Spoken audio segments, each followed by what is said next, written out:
நான் அனுப்பாமலே இருந்தேன். என் ஒய்ஃப் திட்டிக்கிட்டே இருக்கும், ஒரு மனுஷன் உன்னை நம்பி இவ்வளோ அழுகி அனுப்பி வைக்கிறான், நீ என்னன்னா ஓவா பெரிய இவர மாதிரி. ரொம்ப நன்றி.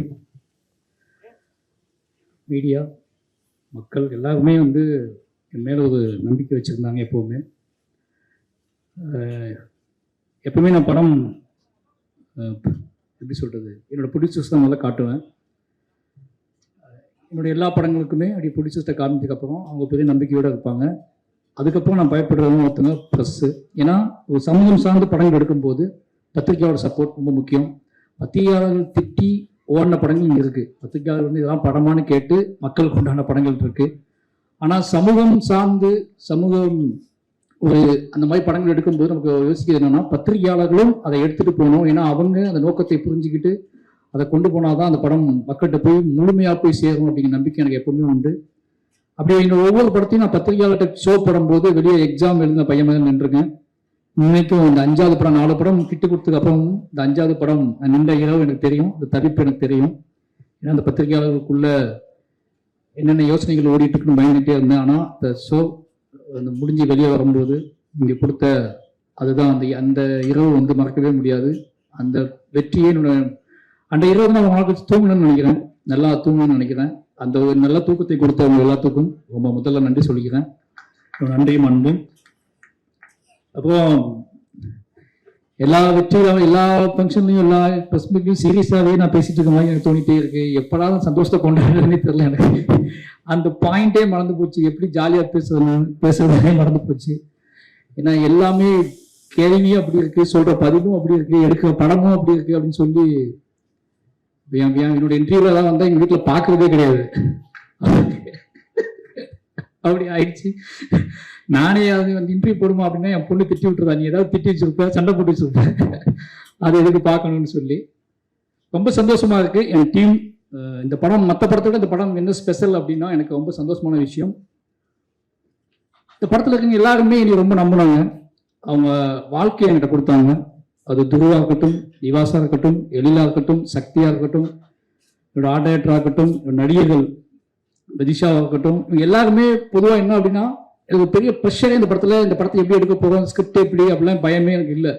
ஒருத்தர் பிளாங்காக நம்பி ஒரு டைரக்டரை நம்பி நம்ம ஒப்படைக்கணும் வராங்கல்ல, இது வந்து ஸ்பாட்டில் இருந்துக்கிட்டே இருக்கும். நம்ம ஏதோ முக்கியமான வெற்றி படத்தை நடிச்சிட்டு இருக்கோம்னா டெய்லி ஸ்பாட்டில் எல்லா பேஸ்லையும் அது இருக்கும். அதை பார்க்கும்போது நமக்கே பயமாக இருக்கும். இந்த ப்ரொடியூசரை பார்க்கும்போது கூட பயம் வராது, என்னோட நடிகர்களை பார்க்கும்போது பயமாக இருக்கும். அவங்க உறுதியாக நம்புவாங்க இந்த படம் நல்ல படம், அந்த படம் ஹிட் அப்படின்னு நினச்சிட்டு ஃபர்ஸ்ட் நாள் ஷூட்லேருந்து நம்பிட்டு நம்ம கூடவே சுற்றிட்டு இருப்பாங்க. நமக்கு தான் தெரியும், டே இது எவ்வளோ கஷ்டம் இருக்குது, நல்லா வந்தால் தாண்டா அந்த படம் நல்லா வரும், நீ நம்புறதுனால படம் நல்லா வந்துடாது, நீ நம்பி உழைச்சாதான் நல்லா வரும்னு சொல்லி நிறைய சண்டை போட்டு தான் வேலைகள்லாம் வாங்கியிருக்கோம். அது முக்கியமாக சொன்னால் துருவோட முதல்ல அங்கிருந்து ஆரம்பிக்கலாம்னு நினைக்கிறேன். ஏன்னா துருவ் வந்து ஒன்னே ஒன்று தான் சொன்ன துருவிட்ட, துருவ் நான் இந்த படத்தை பண்ணக்கூடாது, அப்படி இந்த படம் வந்து இந்த கதையை பண்ணக்கூடாதுன்னு நான் முடிவாக இருந்தேன். மோஸ்ட்டு ரஞ்சித் நாடு கூட சொன்னேன், நான் இந்த படம் பண்ண வேண்டாம்னா ரொம்ப கஷ்டமாக இருக்கும் அப்படின்னு சொல்லி. நிறைய உழைப்பை கேட்கும் போல இருக்குது, கூட இருக்கவங்கலாம் நம்ம எப்படி வேலை வாங்க போகணும்னு தெரில. சாதாரணமாக ஒரு சினிமா எடுக்கும்போதே நம்மளோட பெர்ஃபார்மன்ஸுக்காகவும் நம்மகிட்ட இருக்க அரசியலுக்காகவும் அவங்கள்ட்ட புரிய வச்சு அவங்கள்ட்ட வேலை வாங்குறது ஒரு சிக்கலாக தான் இருக்குது. பட் இது உடல் உழைப்பு கேட்குற படமாக இருக்குது. இந்த உடல் உழைப்பு கேட்குற படத்தில் நான் வந்து என்னோட எமோஷ்னல், என்னோட பொலிட்டிக்கல், இதுக்குள்ள என்னோட விஷுவல்ஸ், இதை தாண்டி ஒரு கொடூரமான உழைப்பும் தேவைப்படுது. இது எப்படின்னு ஆர்டிஸ்ட்டை கன்வே பண்ணி வாங்குறது, இதுக்கான கால அளவுலாம் செட் ஆகுமா, இடையில ஏதாவது கான்ஃப்ளிக்ட் வந்துட்டா ஒருத்தரோட வாழ்க்கைக்கு எடுத்த மாதிரி ஆயிடுமே அப்படிங்கிற பயம்லாம் இருந்துச்சு எனக்கு. அப்புறம் ரஞ்சித் நான் சொன்னாரு, இதை பண்ணுறா அப்படின்னா முடியும் பண்ணுன்னு சொன்னாரு. அப்போ துருவத்தை நான் சந்திச்சு சொன்னேன், இந்த மாதிரி நம்ம பண்ணலாம், பட் ஆனால் ஒரே விஷயம்தான், முழுசாக நீங்கள் நம்பணும். மாரி செல்வராஜ் அப்படிங்கிற ஒருத்தனை நீங்கள் நம்பணும். அவன் வந்து வாக்கை காப்பாற்றுவான். நம்ம என்ன நினச்சி போகிறோமோ அதை முழுசாக நமக்கு அதை கொடுப்பாங்க, நீங்கள் நம்பணும். ஃபைனலி அந்த ரிசல்ட் நான் சொல்லவே மாட்டேன், அந்த ரிசல்ட் நான் சொல்லவே முடியாது, அது ஆடியன்ஸ் தான் சொல்லணும்னு சொல்லியிருந்தேன். அதை நம்பினா நீங்கள் வாங்கலாம், இல்லைனா இந்த படம் பண்ண வேண்டாம்னு சொல்லியிருந்தேன். 2 வருஷம் அதுக்காக நம்பி உட்காந்துருந்தப்பல அந்த நம்பிக்கை தான் இந்த படத்தோட ட்ராவல். அந்த நம்பிக்கை இல்லைனா அந்த படம் தொடங்கப்பட்டிருக்கவே இருக்காது. ஒரு ஆர்டிஸ்ட் வந்து ஒரு ஹீரோவை முழுசாக நம்பும்போது அது என்ன மேஜிக் நடக்கும் அப்படிங்கிறத நான் அந்த படத்தோட வெற்றின்னு ரொம்ப உணர்றேன். இந்த படம் முழுக்க என்னை எல்லாரும் நம்பினதுக்கு அப்புறம் இந்த படத்தோட அவுட்புட்டு, இந்த படத்தோட மாரி செல்வராஜோட சினிமாவில் இது கொஞ்சம் இது பெஸ்ட்டாக இருக்குது, அவரோட ஃபிலிம் லாங்குவேஜ் மாறி இருக்குது, அவரோட விஷுவல் சென்ஸு அப்படி இப்படின்னு ஒரே இது எல்லா பாராட்டுக்கும் ஒரு முக்கியமான காரணம் என்னன்னு நான் யோசிச்சேன் அப்படின்னா, எனக்கே வந்து அப்படியா அப்படியா அப்படின்னு யோசிக்கும் போது ஒரே ஒரு காரணம், என்கிட்ட இருக்க எல்லாரையும் நீ நம்பினாங்க. முழுக்க முழுக்க என்னோட வார்த்தையை மட்டுமே அவங்க கேட்டு ஜட்ஜ்மெண்ட், அதாவது முடிவெடுக்கிற இடம் எனக்கு கொடுத்தாங்க. அது என்ன அப்படின்னா, ஒருத்தவங்க முழுசா நம்பும் போது நமக்கு வந்து அவங்களை இன்னும் திருப்திப்படுத்தணும், அவங்களுக்கு நம்ம கிஃப்ட் கொடுக்கணும், அவங்களுக்கு நம்ம நம்புறாங்க அப்படிங்கிறதுக்காக இறங்கி வேலை பார்த்தது அந்த படம். இந்த படம் அவ்வளோ பெரிய வெற்றி அடைஞ்சதுக்கு காரணம் அவங்களோட உழைப்பு தான். முக்கியமாக அது சொல்ல வேண்டியது வந்து துருவ் சொல்லிட்டு நான் அடுத்து பசுபதி சார் வந்து இந்த கேரக்டர் யார் பண்ணலான்னு முடிவு பண்ணும்போது நான் முடிவு பண்ண இந்த என் மண்டக்கில் மட்டும் தான் இருந்துச்சு. இந்த படத்தில் 2 ஹீரோ அப்படின்னு என் மண்டக்கில் எப்பவுமே இருந்துச்சு. அது அப்படின்னு நினச்சிக்கிட்டு நான் என்ன பண்ணேன் அப்படின்னா, இன்னொரு ஹீரோ தேடியே போயிட்டு இருந்தேன். SSV சார்ட்டுக்காக சொன்னேன், விஜய் சேதுபதி சார்ட்டுக்காக சொன்னேன், அப்புறம் நைஸாக விக்ரம் சார்ட்டே துண்டை போட்டேன் இந்த ப்ராஜெக்டை பெருசாக்கணும்னு சொல்லி. யாரெல்லாம் கண்ணுக்கு ஹீரோவாக பெரிய ஹீரோக்கள் இருப்பாங்களோ அவங்களாம் உள்ளே கொண்டு வர ட்ரை பண்ணிகிட்டே இருந்தேன். ஏன்னா அந்த அப்பா வந்து ஹீரோவாக எனக்கு தெரிஞ்சுக்கிட்டே இருந்தார். அதுக்கப்புறம் தான் யோசித்தேன், நான் வந்து நம்ம ஏன் வந்து ஒரு ஹீரோவை தேடிக்கிட்டே இருக்கோம், ஹீரோ உருவாக்குற வாழை தானே தேடணும் அப்படின்னு சொல்லி கன்ஃபியூஸ் ஆகிக்கிட்டே இருந்துச்சு எனக்கு. ஏன்னா சரியான ரெஸ்பான்ஸ் கிடைக்கல எனக்கு.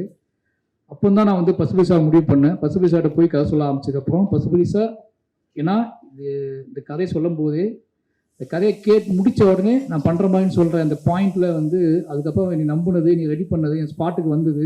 எனக்கு ஒரு பயம் வந்துகிட்டே இருந்துச்சு. ஏன்னா பசுபதி சார், அமித் சார்லாம் நான் வந்து இப்போதான் ஃபஸ்ட் டைமாக ஒர்க் பண்ணுறேன் அப்படின்னால இவங்களாம் சீனியர் ஆர்டிஸ்ட்டு.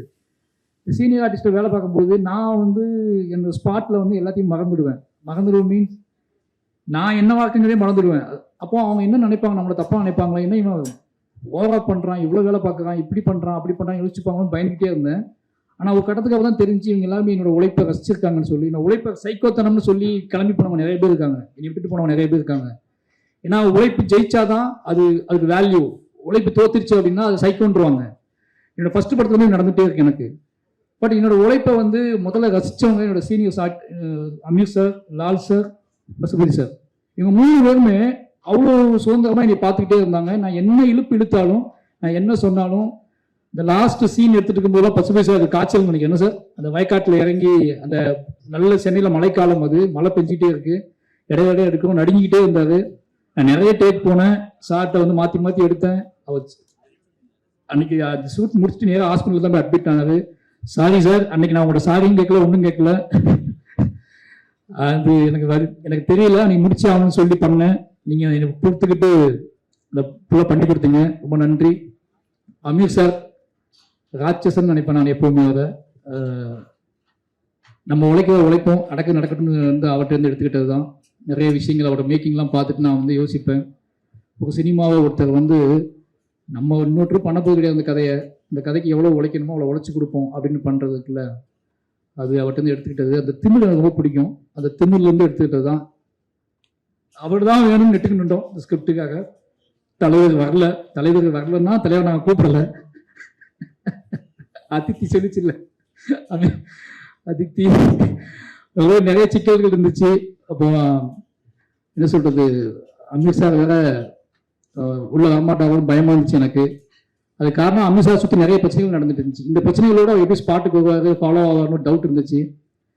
நான் உறுதியாக நம்பினேன், நம்ம நம்புற அந்த சும்மா ஒரு கிரிஞ்சி டேலாக் தான், நம்ம நம்புற ஆர்ட் ஃபார்ம் ஒன்றுலாம், அந்த ஆர்ட் ஃபார்மே அவங்களை கூட்டிட்டு வைக்கண்டா அப்படின்னு சொல்லி எல்லா இடத்துலையும் கிளீன் மேட் வைங்கடா அப்படின்னு சொல்லி 60 நாளும் கிளீன் மேட்லேயே ஷூட் பண்ணிட்டு இருக்கோம். அந்த கிளீன் மேட்ல யார் வரான்னு கேட்டுட்டே இருக்காங்க. அதை சொல்றதுக்கும் பயமா இருக்கு, அமீர் சார் வராதுன்னு சொல்றதுக்கும். அதுக்கப்புறம் கடைசியாக தகவல் கிடைச்சிச்சு, அமீர் சார் வரப்போறான்னு சொல்லி அப்ளாஸும் நீலம் ஸ்டுடியோஸும் முடிவு பண்ணி சரி கொடுக்கணும் வாங்கிக்கோ அப்படின்னு சொல்லி கொடுத்தாங்க. அமீர் சார் வந்தார். அந்த படத்தோட ஆன்மா உள்ள வந்த மாதிரி ஒரு ஃபீல் இருந்துச்சு. ஏன்னா எனக்கு தெரியும் இந்த அமீர் சார் ஏன் இவ்வளோ அமீர் சார் பற்றி நான் பேசுவது தெரியும், அவரோட பர்சனல் கனெக்ட் இருக்கு. அந்த கேரக்டர் உள்ள அமீர் சார் உள்ள வந்ததுக்கு அப்புறம் தான் நான் இந்த படத்தோட வேகம், இந்த படத்தை எடுக்கிறதுக்கான நோக்கம் எனக்கு முழுசா நிறைவடைஞ்ச மாதிரி தோணுச்சு. ரொம்ப நன்றி சார். அதை புரிஞ்சுக்கிட்டு நீங்க என்னோட எமோஷனலை புரிஞ்சுக்கிட்டு நடிச்சிங்க. எமோஷனல்னா ஒரு டயட்டோட எமோஷனல் மட்டும் இல்லை, பொதுவாகவே மாரி செல்வராஜ்ங்கிறவன் இந்த படம் ஏன் எடுக்கிறான் அப்படிங்கிறத தெரிஞ்சுக்கிட்டு, இந்த கேரக்டர் நம்மளை ஏன் சூஸ் பண்ணான், இந்த கேரக்டர் அவன் எவ்வளோ நேசிக்கிறான், இதெல்லாம் தெரிஞ்சுக்கிட்டு அதை பண்ணாரு. அதனால தான் அந்த அவுட்புட் கிடச்சி. அந்த பாம் ஷாட் கூட சொன்னாங்கல்ல, அது எல்லாம் என்கிட்ட கேட்டாங்க, அது என்ன எப்படி நடிச்சாருன்னு கேட்டாங்க. நான் சொன்னேன் அது அமீர் சார் தான் நடிச்சாரு அப்படின்னு சொல்லி. அது அங்கே தான் அப்படியே தான் எடுத்தோம். எனக்கு பயமாக தான் இருந்துச்சு, ஓகேவா சார் நான் கேட்டேன், ஓகே நீ எடு அப்படின்னு எடுத்தோம். இது வரைக்கும் எங்கிட்ட வந்து அன்கன்ஃபிடண்டாக எனக்கு பேசவே இல்லை. இப்போ வரைக்கும் நீ ரசிக்கிறாரு, நீ கொண்டாடுறாரு. ரொம்ப நன்றி சார். அப்புறம் வந்து லால் சார், இந்த 3 பேர் முக்கியமானவங்க. Pasupathi sir, Lal sir, Amit sir 3 பேர் முக்கியமானவங்க. லால் சார் வந்து இந்த கேரக்டர், லால் சார் எப்படி அமித் சார் கேரக்டர் எனக்கு எவ்வளோ முக்கியமோ அதில் லால் சார் கேரக்டர் ரொம்ப ரொம்ப முக்கியம். அது காரணம் மனத்து கணேசன் தான். எனக்கு அமித் சார் கேரக்டர் ரொம்ப முக்கியம், ரொம்ப சோல். நான் அதை பார்த்தே வளர்ந்த ஒருத்தன், அதை நம்பியே வளர்ந்த ஒருத்தன். மனத்து கணேசன் அப்படிங்கிறவங்க வந்து லால் சார் கந்தசாமி கேரக்டர், அந்த கேரக்டரோட பாயிண்ட் ஆஃப் வியூ, அந்த கேரக்டரை நேசித்து அந்த கேரக்டரில் வளர்ந்த ஒருத்தர், அதை நம்பி வாழ்க்கையை ஒப்படைச்ச ஒருத்தர். இப்போ 2 பேரும் நான் மிக்ஸ் பண்ணுறேன். அமித் சார் மனத்து கணேசனையும் மாரி செல்வராஜையும் மிக்ஸ் பண்ணி ஒரு கதை பண்ணுறேன்னு தான் பண்ணுறேன். அப்படிங்கும்போது இந்த 2 கேரக்டர் தான் எங்களுடைய emotional. Lal sir character, Amit sir character, Kandasamy, Pandiyaraja. இந்த 2 கேரக்டருக்குள்ளேயும் 2 பேரோட ஆன்மா இருக்குது. இந்த 2 கேரக்டரையும் 2 பேருமே நேசிக்கிறோம். இந்த 2 கேரக்டரையும் நான் பயங்கரமாக சப்போர்ட். இந்த 2 கேரக்டர் தான் இந்த படம் எடுப்பதற்கான முழு ஆன்மான்னு எங்களுக்கு தெரியும். அதனால் அந்த கேரக்டர் டிசைன் பண்ணுறது நான் யோசிச்சுக்கிட்டே இருந்தேன். அந்த கேரக்டர் லால் சார் பொருத்தமாக அமைஞ்சார். அவரும் இந்த கதையை புரிஞ்சுக்கிட்டு எனக்கு எல்லா வேலையும் செஞ்சு கொடுத்தாரு. ரொம்ப முக்கியமானது, அந்த டைலாக்ஸ் எடுக்கும்போது லால் சார்கிட்ட வந்து நம்ம என்ன டைலாக் வாங்கி இந்த படத்தை ஃபுல்ஃபில் பண்ணுவோம். ஏன்னா அந்த அமித் சாரும் லால் சாரும் பேசக்கூடிய டைலாக் தான் அந்த படத்தோட மையம்னு எனக்கு நல்லாவே தெரியும். என்னதான் கிட்டானோட வாழ்க்கை இருந்தாலும் இவங்க 2 பேரும் பேசி என்னவா முடிவுக்கு வராங்க அப்படிங்கிறது முக்கியமான விஷயம் எனக்கு தெரியும். அந்த 2 விஷயங்கள் எழுதும்போது மட்டும்தான் நான் ரொம்ப இத்தனை நாள் கற்றுக்கிட்ட சினிமா, கிராஃப்ட்டு, என்னோடய வாசிப்பு, இது எல்லாத்தையும் மிக்ஸ் பண்ணி என்னோட அறிவு, என்னோட ஒட்டுமொத்த என் ஊர் சார்ந்த பார்வை, இது எல்லாத்தையும் உள்ளே வச்சு அந்த கேரக்டர் டிசைன் பண்ணேன். அந்த கேரக்டர் 2மே மக்களால் ஏற்றுக்கொள்ளப்பட்டதும், அந்த 2 கேரக்டர் பக்கம் இருக்கக்கூடிய எமோஷ்னல், சண்டை, பகை, நியாயங்கள், தர்க்கங்கள், இது எல்லாமே ஒரு அளவுக்காவது புரிஞ்சு அது ஒரு சமநிலை நோக்கி நகர்ந்ததுக்கு அப்படிங்கிறதுக்கான வெற்றியாக தான் அந்த வெற்றியை நான் பார்க்குறேன். அதை நான் உணர்றேன். திருநெல்வேலி மண்ணிலிருந்து, திருநெல்வேலியில் சார் சொன்னார் நிறைய ரிப்போர்ட்டர் என்னை கேள்வி கேட்டாங்கன்னு. அவங்க கேள்வி கேட்கும்போது நான் தைரியமாக ஹேண்டில் பண்ணுறதுக்கான இதை கொடுத்தது அங்கே இருக்க மக்கள் தான். அந்த மக்கள் அந்த படத்தையும் ஒட்டுமொத்த தமிழ் மக்களும் அங்கே அந்த படத்தை கொண்டாடிக்கிற விதம் எனக்கு தெரியும். அதனால் வந்து லால் சாருக்கு, அந்த கேரக்டரை வடிவமைச்சு கொடுத்த லால் சாருக்கு ரொம்ப நன்றி. அப்புறம் இவங்க 3 பேர் முடிச்சிட்டாங்க. அப்போ ரஜிஷா சொல்லணும். ரஜிஷா வந்து இந்த கேரக்டர் வந்து நிறைய பேர்ட்ட நான் சொன்னேன், தமிழ் நடிகைகள்கிட்ட நிறைய பேர்ட்ட சொன்னேன். அதை வந்து அக்கா அப்படின்னால யாரும் பண்ணலன்ட்டாங்க. பண்ணுறேன்னு சொல்லிக்கலாம், வந்து கடைசி நாளில் பண்ணலன்ட்டாங்க. எனக்கு ரொம்ப கஷ்டமாக இருந்துச்சு. என்னடா இதுதான் இந்த படத்தில் முக்கியமான விஷயமா இருக்குது, இவ்வளோ ஸ்பேஸ் இருக்குது இந்த படத்துக்கு அப்படின்னா சொல்கிறோம். எவ்வளவோ சொல்கிறேன், நான் புரிய வைக்க ட்ரை பண்ணுறேன் நிறைய ஆர்டிஸ்ட்டை. மாரி செல்வராஜ் படம் ஓகே, பட் ஆனால் அக்காலும் நடிக்க முடியாதுன்னு சொல்லிட்டு நிறைய பேர் சொல்லிட்டாங்க. ரொம்ப எமோஷனலாக இருந்துச்சு எனக்கு. அது ரொம்ப கஷ்டமாக இருந்துச்சு. ஏன்னா ஒரு கேரக்டர் கதாநாயகன் கூட காதலிச்சா மட்டும்தான் அது கதைக்கு சம்மந்தப்பட்ட கேரக்டர் நம்பக்கூடிய சூழலும் இருக்குமே அப்படிங்க எப்படி புரியுக்கே தெரியல. ஏன்னா வாழையில் அம்மா தான் கதாநாயகன் நான் நம்பிட்டு இருக்கேன். அதே மாதிரி என்னோட ஒவ்வொரு படத்துலையும் ஒரு சினிமா நம்ம பார்க்குறோம். அந்த படம் பார்க்கும்போது முடிச்சுட்டு வெளியே போகும்போது ஒவ்வொரு பார்வையாளனுக்கும் எந்த கதாபாத்திரத்தை வீட்டுக்கு கூட்டிகிட்டு போகிறானோ அந்த கதாபாத்திரம் தான் அந்த பார்வையாளனுக்கு அந்த கதையின் நாயகனோ நாயகியோ. அப்படிதான் நான் நம்பி படம் எடுப்பேன். பட் இந்த கேரக்டர் யாரும் பண்ண மாட்டேன்னு சொன்ன உடனே எனக்கு கொஞ்சம் கஷ்டமாக தான் இருந்துச்சு. அப்புறம் தான் ரிஷாவுக்கு ஃபோன் பண்ணேன். ரிஷா ஃபோன் அடிச்சுட்டு எனக்கு இந்த படம் பண்ணணும்னு சொன்னேன். அக்காங்க சொன்னோன்னே அவங்க ஒன்றும் யோசிக்கல, நான் பண்ணுறேன்னு வந்து பண்ணாங்க. நிறைய உழைப்பு போட்டிருக்காங்க இந்த படத்தில், எனக்கு நல்லா தெரியும். ஏன்னா ஒரு கேரக்டர் பண்ணும்போது பெரிய உழைப்பு போடுறது இருக்குல்ல, அது ரொம்ப முக்கியமான விஷயம். எனக்கு நல்லா தெரியும். மென்டலாகவும் நிறைய உழைப்பு போட்டிருக்காங்க, அவங்களுக்கு ரொம்ப நன்றி. அப்புறம் அனுபமா பற்றி சொல்லணும். அனுபவம் நான் ஏன் சூஸ் பண்ணேன்னு எல்லாரும் கேட்டுகிட்டே இருந்தாங்க ரொம்ப நாள். ஏன்னா உங்களோட இது அனுபவம் எப்படி இந்த படத்தில் வந்தாங்கன்னு சொல்லி. இந்த படம் ஃபஸ்ட்டு பவுண்டர் ஸ்கிரிப்ட் வந்து வேற ஒரு பாயிண்ட் ஆஃப் வியூவான கதை. ரஞ்சித் அண்ணாவுக்கும் எனக்கு மட்டுமே தெரிஞ்ச கதை. இந்த கதை வந்து ஒரு 50 வயசு ஒரு கணவன் மனைவிக்குள்ள தான் தொடங்கும் இந்த பவுண்டரி முதல் ஸ்கிரிப்ட். அப்போ அந்த கணவன் மனைவி காதல் அந்த கதைகளுக்குள்ள தான் அதுலேருந்து மீட்டெடுக்கப்பட்ட ஒருத்தரோட கதையாக தான் முதல்ல நான் எழுதியிருந்தேன் முதல்ல. அப்போ எனக்கு ரொம்பவே ஒரு கணவனை தூக்கி பிடிக்கக்கூடிய உடலாலும் உள்ளத்தாலும் அவனை என்ன சொல்றது மீட்டெடுக்கக்கூடிய ஒரு கதாபாத்திரம் வேணும். அதுல நிறைய என்ன சொல்றது ரொம்ப ராவான சீன்ஸ்லாம் எழுதியிருந்தேன். நான் ரொம்பவே நிஜமான சீன்ஸ்லாம் எழுதியிருந்தேன். அதை தைரியமா பண்றதுக்கு நிறைய ஆர்டிஸ்ட்டை போனேன். நான் அந்த சீன்ஸ்லாம் சொல்லிட்டு அந்த சீன்ஸ் சொல்லும் போது நிறைய ஆர்டிஸ்ட் வந்து இல்லை இது பண்ண முடியாது சார்னு சொல்லிட்டாங்க. ஏன்னா அந்த பவுண்டட் ஸ்கிரிப்ட் அப்படி இருந்துச்சு. அப்போ ஃபர்ஸ்ட் ரஞ்சித் அண்ணாவுக்கு பிடிச்ச ஸ்கிரிப்ட் இப்போ வரைக்கும் அதை நான் பண்ண வருத்தம். ஏன்னா அது முழுக்க காதலால் நிரம்பி இருக்கும். அந்த கிட்டானோட காதலால் நிரம்பி இருக்கும். அதுக்கு தான் அனுபவம் சூஸ் பண்ணது. அனுபவம் அந்த கதையை நான் சொல்லும் போது அவங்க சூப்பராக இருக்கு சார், நான் பண்ணுறேன் சார்னு சொல்லிட்டாங்க. பட் அதுக்கப்புறம் நான் பேசி பேசி பேசி பேசி அது வேற இடத்துக்கு போய் அது பொலிட்டிக்கலாக வேற ஸ்டைலுக்கு போயிடுச்சு. அப்பவும் அந்த கதை அந்த அந்த ராணியோட கதாபாத்திரம் ரொம்ப சின்னதாயிடுச்சு. அந்த ஆனாலும் நான் மறுபடியும் அனுபவமாட்ட சொன்னேன், இது இப்போ பழைய மாதிரி இல்லை, ஆனால் இப்போ வேற மாதிரி ஆயிடுச்சு, ஆனால் நீங்கள் பண்ண பெட்டராகுன்னு தோணுது அப்படின்னு. அதுவும் நம்பி எனக்கு பண்ணி கொடுத்தாங்க. அனுபவமா உங்களோட உழைப்புக்கும் அந்த நம்பிக்கைக்கும் ரொம்ப நன்றி. அடுத்து மதன் வந்து என்னோட கிட்டத்தட்ட என்னோட என்ன சொல்றது, மதன் எப்போ வேணாலும் கூப்பிட்டு எந்த கேரக்டர் வேணாலும் கூப்பிட்டு நடிக்க வைக்கலாம், அது எனக்கு நல்லா தெரியும். நான் வந்து யோசிக்கவே மாட்டேன், மதனை கூப்பிடுங்கடான்னு சொல்லுவேன். மதன் வருவார், நடிப்பார், போயிடுவார். சின்ன சின்ன கேரக்டரும் பண்ணியிருக்காரு, பெரிய கேரக்டரும் பண்ணியிருக்காரு. இதில் ஒரு முக்கியமான கேரக்டர் பண்ணார், சந்தோஷம். அவருக்கு ஒரு விஷயம் நடத்தினா மதனுக்கு நான் கேரக்டர் கொடுத்ததுக்காக மதன் ஃபோன் பண்ணாரா இல்லையோ, சினிமாவிலேருந்து நிறைய பேர் ஃபோன் பண்ணி மதனுக்கு நீ இந்த கேரக்டர் கொடுத்ததுக்காக ரொம்ப நன்றி சொல்லிக்கன்னு சொல்லிட்டே இருந்தாங்க. எனக்கு அதான் அப்போ தான் ஆச்சரியமா இருந்துச்சு, மதன் சினிமாவுக்குள்ள எவ்வளோ பேர் சம்பாதிச்சிருக்காரு, எவ்வளோ நட்புகள் வச்சிருக்காரு அப்படின்னு சொல்லி நிறைய பேர் ஃபோன் பண்ணி தலைவா சூப்பர் தலைவா மதனுக்கு இந்த கேரக்டர் கொடுத்துருக்கீங்க அப்படின்னு சொல்லி ரொம்ப நன்றி மதன். அப்புறம் பிரபஞ்சன் அப்படி சொல்லணும். முதல்ல நான் இந்த இடத்துல முக்கியமான விஷயம் சொல்லணும்னு நினச்சிருக்கேன். இதில் வந்து இந்த படத்தில் முக்கியமாக நன்றி சொல்ல வேண்டியது கலையரசனுக்கும் ஹரிக்கும் சொல்லணும்னு நினைக்கிறேன். ஏன்னா அந்த படத்தில் கலையரசன் வந்து துருவ கூட ஒரு 20 நாள் ட்ரைனிங் வந்தார், ஹரியும் இந்த மாதிரி 20 நாள் ட்ரைனிங் வந்தார். 2 கேரக்டரு. நான் எப்படி துருவை கஷ்டப்படுத்தினோ அதே மாதிரி அவன் 2 பேரையும் கஷ்டப்படுத்தினேன். ஆனால் எதிர்பார்த்த விதமாக ஹரிக்கு வந்து காலில் அடிபட்டுடுச்சு, திருப்பி ரன் பண்ண முடியல. அந்த ஹரி பண்ண வேண்டிய கேரக்டர் தான் என்னோட அண்ணன் கண்ணன் பண்ணார். அந்த அனுபவமாவோட அண்ணன் பண்ண கேரக்டர் ஹரி பண்ணிக்கிட்டு இந்த 4 நாள் ஷூட் பண்ணேன்.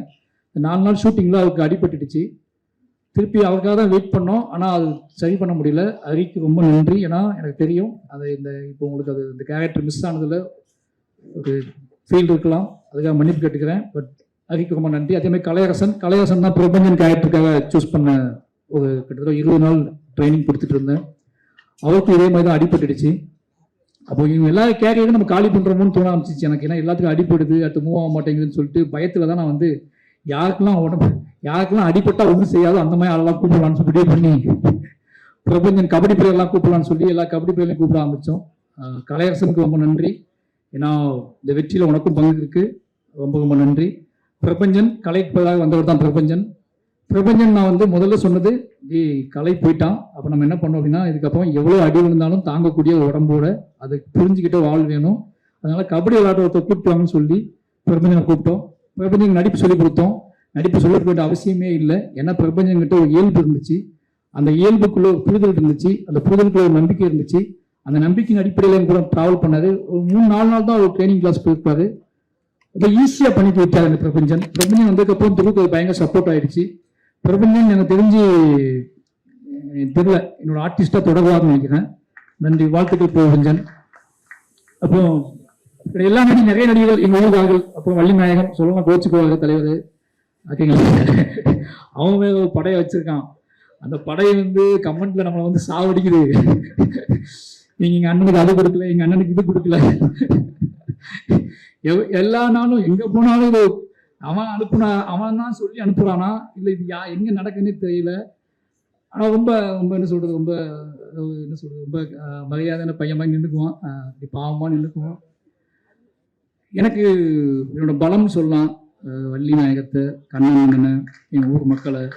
ஏன் அப்படின்னா நான் படத்துக்கு போகும்போதே ஒருவேளை என் ஆர்டிஸ்ட்டுக்கு என்னோட டீமுக்கு ஏதாவது பிரச்சனை ஆயிடுச்சுன்னா அவங்க டக்குன்னு உள்ள கொண்டு வந்துடலான்னு சொல்லி எல்லாம் என்கிட்ட கேட்டாங்க. பழைய ஆர்டிஸ்டே உங்களுக்கு இருக்காங்களே, அவங்க நிறைய பேர் உங்களுக்காங்களே இருக்காங்கன்னு கேட்டாங்க. நான் பிளான் பண்ணி தான் போக மாட்டேன், அவங்களாம் இருக்கவே கூடாதுன்னு தான் போவேன்.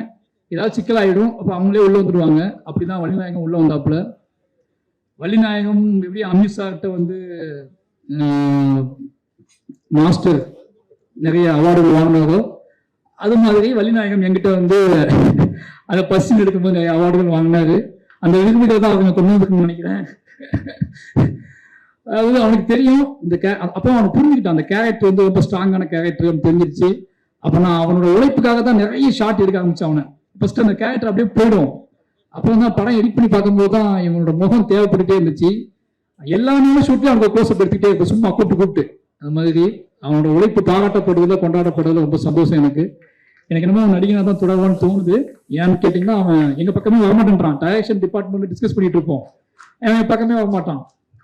அதாவது என் கூடவே இருக்கணும், அஸ்னேட் வேலை பார்ப்பாரு, ஆனால் நடிகனா தொடருவார். இப்படி இதெல்லாம் இப்போ அவரோட பிளானாக இருக்கு. வாழ்த்துக்கள். யாரும் சொன்னாங்க என்கிட்ட, அதாவது தமிழ் டைரக்டர் தமிழ் இருக்காருல்ல, அவர் மிஸ் பண்ணுற படங்கள்லாம் ஹீரோக்கு போகும், இல்லது அவர் என்ன சொல்றது, அவர் சினிமா விட்டாருன்னா ஹீரோ ஜெயிப்பாரு, இல்லை ஹீரோ சினிமாவுக்கு போயிட்டாருன்னா அவர் ஜெயிப்பாரு, ஏதோ பேசிட்டு இருந்தாங்க என்கிட்ட. அப்படியே முகமாக அவன் கிடச்சிருக்கான் அப்படின்னு ரொம்ப சந்தோஷம். அப்போ கண்ணன் எங்கள் அண்ணன், அவனும் பெரிய உழைப்பை போட்டிருக்கான். அவனும் இந்த படத்தில் என்கிட்ட நிறைய அவார்டுகள் வாங்கியிருக்கான். ஏன்னா நான் அவார்டு கொடுக்க முடிஞ்ச உடனே அவார்டு கொடுக்க முடிஞ்ச ஆட்கள் இவங்க தான். அது மட்டும் இல்லாமல் கபடி பிளேயர்ஸ் எங்கள் ஊருக்காரங்க எல்லாருமே இந்த அவங்க என்ன அது கபடி படமாக இருந்தாலும் சரி, அது வந்து சொல்கிறது காதல் படமாக இருந்தாலும் சரி, நம்மளை கூப்பிட்டா இப்படி தான் வேலை வாங்குவோன்னு அவங்களுக்கு தெரியும். அதே மாதிரி வேலை வாங்கினேன் அவங்க எல்லாம் பண்ணி கொடுத்தாங்க. ஊர் மக்கள் அத்தனை பேருக்கும் இந்த லிஸ்ட் நிறைய இருக்குது, அது வேண்டாம்னு நினைக்கிறேன். தூத்துக்குடி மாவட்டத்தில் இருக்கிற, திருநெல்வேலி மாவட்டத்தில் இருக்கிற நிறைய கிராமங்கள்லேருந்து கபடி பசங்க வந்தாங்க. நிறைய பேர் நடித்தாங்க, நிறைய பேர் ராத்திரி பகலாக என் கூட ட்ராவல் ஆனாங்க. அத்தனை பேர்த்துக்குமே நன்றி. ஏன்னா இது அத்தனையும் செட் பண்ணது கணேசனம் தான். இந்த படம் நடக்கிறதுக்கான காரணத்தில் நான் வந்து முழுசாக நம்பினது கணேசன் இருக்காருன்னு சொல்லிட்டு தான். கணேசனை வந்து முழுசாக இந்த பசங்களுக்கெல்லாம் செட் பண்ணி, அவங்கள நம்பி அவங்களுக்கு செட் பண்ணி எல்லா வேலையும் பார்த்து கொடுத்து, துருவ் வந்து அவங்களோட உழைப்பையும் அவங்களோட முழிப்பையும் பார்த்துட்டு தான் துருவுக்கு ஒரு நம்பிக்கையே வந்துச்சு. இவ்வளோ சின்ன வயசுல இவ்வளோ பசங்க இவ்வளோ வேகமாக வேலை செய்கிறானுங்க, விடிய முழிக்கிறானுங்க, கபடி விளையாடுறாங்க, காலையில் சாதாரணமாக டயட்டுக்குள்ள சுற்றிட்டு இருக்கானுங்க, மறுபடியும் எடுப்படி வேலையெல்லாம் பார்க்குறானுங்க, திருப்பி இப்போ கூப்பிட்டா ஸ்பாட்டில் போய் கபடி விளையாடுறானுங்க. இது எல்லாத்தையும் பார்த்து தான் துருவுக்கு உழைப்பினோட ருசி தட்டி இவ்வளோ உழைப்புல இவ்வளோ ருசி இருக்கான்னு கண்டுபிடிச்சி அவன் பயங்கரமாக உழைக்க ஆரம்பிச்சான். அந்த உழைப்போட வெற்றி தான் இந்த படத்துக்கு மிகப்பெரிய பலமாக இருந்துச்சு. அவன் துருவுக்கு உழைப்போட ருசியை சொல்லிக் கொடுத்த எங்கள் ஊர் மக்களுக்கு எவ்வளோ நன்றி சொன்னாலும் பத்தாது. ஏன்னா நான் சொல்லிக் கொடுத்தது அவனுக்கு ஆக்டிங், நான் சொல்லிக் கொடுத்தது அவனுக்கு வந்து என்ன சொல்றது, நான் சொல்லிக் கொடுத்த எல்லாமே சினிமாவை, இந்த ஒரு சினிமாவுக்கு நீ தயாராகணும்னா அவனோட மனசை எப்படி, அவனோட மனசை பக்குவப்படுத்தினேன். ஆனா அதுக்கு ருசி நாக்கில் நான் தடவவே இல்லை. அதை தடவுனது கூட என் ஊருக்காரங்க தான். சுற்றி எல்லாரும் டெய்லி உட்காந்து அவங்க தடவை விட்டுட்டே இருந்தாங்க. அவனு நாக்கை சொட்டாங்க போட்டு என்னை வந்துக்கிட்டே இருப்பான், சார் நான் அது பண்றேன் சார், இது பண்றேன் சார்னு சொல்லி. அந்த அவனுக்கு பெரிய பலத்தை கொடுத்த திருநெல்வேலி தூத்துக்குடி மாவட்டத்தில் இருக்க எல்லா கிராமத்து எல்லா கபடி பிளேயருக்கும் நன்றி. அதுக்கப்புறம் ஸ்டேட் பிளேயர்ஸ், கபடி பிளேயர்ஸ், அந்த பிரபஞ்சன் டீமு, நிறைய நேஷனல் பிளேயர்ஸ், இவங்க எல்லாத்துக்குமே ரொம்ப நன்றி. இவங்க எல்லாருமே என்னைய தெரியாத நேஷனல் கபடி பிளேயர் கூட ஸ்பாட்டில் இவன் தான் டைரக்டர், வேலை பார்க்குறான், ஒரு டைப்பாக தான் அலையிறான்னு சொல்லி என்னை நம்பி வெயிலில் கிரவுண்டில் விளையாண்டு எனக்கு சப்போர்ட் பண்ணி கொடுத்தேன். ஏன்னா அவங்களாம் மேட்டில் ஆடுறவங்க, அவங்க வந்து வெறும் தரையில் விளையாண்டு பெரிய சப்போர்ட் பண்ணி கொடுத்தாங்க. எல்லாத்துக்குமே நன்றி. இந்த படத்தோட வெற்றியில் உங்கள் கண்ணுக்கு தெரியாத, உங்கள் கண்ணுக்கு தென்படாத எத்தனையோ பேர் இருக்காங்க. அவங்க அத்தனை பேர் உழைப்பு சொல்லி மாடாது. ஏன்னா எல்லாரும் சொல்கிறோம், நீங்கள் உங்களுக்கு துருவோட உழைப்பு தெரியும், என்னோட உழைப்பு தெரியும், எங்கள் டீமோட உழைப்பு தெரியும். ஆனால் இது அத்தனையும் தாண்டி பெரிய உழைப்பை போட்டது கண்ணுக்கு தெரியாத நிறைய இளைஞர்கள் தான். நிறைய பேர் வேலை செஞ்சுருக்காங்க, ராத்திரி பகலாக வேலை செஞ்சுருக்காங்க. அவங்க அத்தனை பேர்த்துக்கும் எங்கள் டீம் சார்பாகவும், ரஞ்சித் அண்ணன் சார்பாகவும், ஈனம் சுரேஷ்பாகவும் நன்றி சொல்லிக்கிறேன். மொத்தமாக நடிகர் நன்றி சொல்லிட்டுன்னு நினைக்கிறேன். அப்புறம் அரிதா, நிறைய பேர் நடிச்சிருக்காங்க. இவங்க எல்லாருமே மாவி செல்வராஜ், அழகம்பெருமாள் சார் வந்து எப்படி சொல்றது, தம்பி ஒரு மெசேஜ் அனுப்புவாங்க தம்பின்னு சொல்லி, சார் வாங்க சார் ஷூட்டிங் ஸ்பாட் வாங்க சார், அவ்வளோதான். அப்படி தான் அந்த கேரக்டர் ஸ்டார்ட் ஆகும். இனி ரொம்ப நம்பக்கூடிய ஆள். அவரும் இந்த படத்தில் முக்கியமான கேரக்டர் பண்ணி கொடுத்து நல்லா பண்ணி கொடுத்தாரு. அழகம்பெருமாள் சாருக்கு நன்றி. இன்னொரு டீம் சொல்லி ஆகணும். இந்த இடத்துல நடிகர்கள் எல்லாரும் சொல்லிட்டு நினைக்கிறேன், யாராவது மிஸ் பண்ணியிருந்தா மன்னிச்சுக்கோங்க. சாண்டி மாஸ்டரா நடிகர் லிஸ்ட் யாராரு? சாண்டி மாஸ்டர் இந்த படத்தில் என்ன சொல்கிறது, ப்ரொமோஷன் மட்டும் கபடி டான்ஸ் எடுத்தோம், அதை போட்டு துருவ போட்டு வளைச்சி ஆட வச்சாரு. அவன் கபடியே பரவாயில்ல இருக்கு அப்படின்னு நினச்சி சென்ஸுக்கு போயிட்டான்.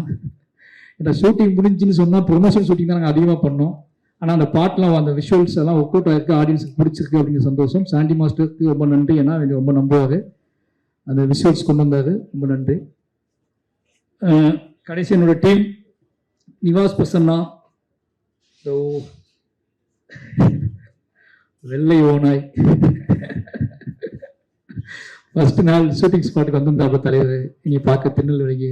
ஏன்னா அவருக்கும் திருநெல்வேலி தான், அதாவது அவருக்கு திருநெல்வேலி தான், எனக்கும் திருநெல்வேலி தான். ஆனால் எப்படி தான் வந்தார் அவர் வந்து நான் என்னமோ ஜம்மு காஷ்மீரில் ஷூட் பண்ணிட்டு இருக்க மாதிரி, அவர் வந்து அந்த புதுசாக அந்த ஊருக்கு வந்த மாதிரி வந்து உட்காந்துருந்தாரு. அப்போ நான் பேசிகிட்டு இருக்கும்போது, நான் எங்கே போயிட்டு வந்தேன் காலையிலேருந்து அப்படின்னு கேட்டேன். காலையில் தூத்துக்குடி, திருநெல்வேலி, தென்காசியா, இந்த 3 ஊரில் இருக்க கோயிலுக்கு எல்லா கோயிலுக்கும் போயிட்டு நைட்டு ஸ்பாட்டுக்கு வந்தாப்புல. என் லைஃப்லேயே இந்த வயசில் என் கூட பழக ஆள்கிட்ட இவ்வளோ கோயிலுக்கு போன ஒருத்தர் நான் பார்த்ததே கிடையாது. அப்போதான் சின்னதாக டவுட் வந்துச்சு எனக்கு, இது சாத்தியமாகுமா, இவ்வளோ சாமி கும்பிட்டு வந்துருக்காப்புலையே அப்படின்னு சொல்லி. அப்போ நான் கேட்டேன், சார் உங்களுக்கு தான் சார் வேண்டிட்டு வந்தேன்னு சொன்னாப்புல. சரி ஓகே அப்படின்னு சொல்லிட்டு ட்ராவல் பண்ண ஆரம்பித்தோம். ஃபர்ஸ்ட் நாள் ஒரு ஸ்டுடியோவுக்கு போனேன். இந்த நிவாஸை பற்றி ஒரு விஷயம் உங்களுக்கு கிடைக்கணும் அப்படிங்கிறதுக்காக சொல்கிறேன். ஃபர்ஸ்ட் நாள் ஸ்டுடியோவுக்கு போனால் நல்லா கம்மன்னு என்ன சொல்கிறது, தெய்வீகமாக இருந்துச்சு அந்த இடம். ரொம்ப அமைதியாக ஆரம்பிக்கலாமா சார்னு சொல்லி ஆரம்பிச்சு, பழைய சினிமாலாம் பார்ப்போம்ல, லைட்டாக ஹார்மோனியத்தை டச் பண்ணுவாங்கல்ல மியூசிக் டைரக்டர்ஸு, அப்படிதான் அந்த பாட்டுகள் ஆரம்பித்தோம். இப்போ டிங் சொல்லி அவன் எப்போ படத்த முடிக்கிறதுன்னு சொல்லி, ஏன்னா அவனுக்கு எப்படி இம்ப்ரெஸ் பண்ணுன்னு தெரில. அதுக்கப்புறம் நான் அவன்கிட்ட ஜாலியாக பேச ஆரம்பித்தேன். அவனோட காதல் கதையை கேட்க, அவனை எப்படி பழகுதுன்னு தெரியல, அவனோட காதல் கதைகள், அவனோட ஒவ்வொரு கதைகள்லாம் கேட்க ஆரம்பிச்சதுக்கப்புறம் அவனுக்கு புரிஞ்சிச்சு அந்த ஆள் ஜாலியான ஆள் தான் போல, நாம தான் சேஷன் நினைச்சிட்டோம்னு சொல்லி எனக்கு ஜாலியாக பேச ஆரம்பிச்சு, பழக ஆரம்பிச்சு, அதுக்கும் சண்டைலாம் போட ஆரம்பிச்சு, 2 பேரும் ஒன்றா சுற்ற ஆரம்பிச்சு, அந்த பாடல்கள் நடந்துச்சு. நிவாஸ்கிட்ட பிடிச்சது என்ன அப்படின்னா, நிவாஸ் நிறைய அவார்டு வாங்கியிருக்கான் என்கிட்ட. அந்த அவார்டு வாங்கிட்டு அந்த அவார்டு வாங்கினது தெரியாமல் முன்னாள் காலையில் புதுசாக அவார்டு கேட்பான். சார் கைஸ் ஏன்னா நேத்தான அவார்டு கொடுத்தேன் அப்படின்னா, காலையில் வந்து ஃப்ரெஷ்ஷாக மெசேஜ் போடுவான், ஐ லவ் யூ அப்படின்னு மெசேஜ் போடுவான். நைட்டு அவார்டு கொடுத்துருப்பேன், காலையில் எனக்கு ஒரு மெசேஜ் வரும், எடுத்து பார்த்தா லவ் யூ சார், லவ் யூன்னு 3 மெசேஜ் இருக்கும். நிவாஸ் வந்து கற்றுக்கிட்டது ஒன்று தான். ஏன்னா ஒரு கட்டத்தில் நிவாஸ் நான் புரிஞ்சுக்கிட்டேன், அவனுக்குள்ள ஒரு பயங்கரமான ஒரு வெறி இருக்குது. இசை வந்து சந்தோஷம் எனக்கு சொல்லியிருக்காரு, தலைவா அவன்கிட்ட நீ என்ன வேணால் பண்ணிக்கோங்க, அவன் எப்படிப்பட்ட உங்களுக்கு அவன் செட் ஆகணும்னு தெரியாது, ஆனால் கண்டிப்பாக அவனுக்குள்ள பயங்கரமான ஒரு மியூசிக் சென்ஸ் இருக்குது, அவன் பயங்கரமான ஆள் தலைவா, அதை மட்டும் நான் சொல்லிக்கிறேன். ஆனால் அவன்கிட்ட எப்படி பழகுவான்னு எனக்கு தெரியல, இதை மட்டும் தான் சொன்னார். அப்படி பயங்கரமான மியூசிக் சென்ஸில் ஒருத்தன் எப்படி மிஸ் பண்ண முடியும்னு சொல்லிட்டு 2 பேரும் அவங்கள ட்ராவல் பண்ண ஆரம்பித்தேன்.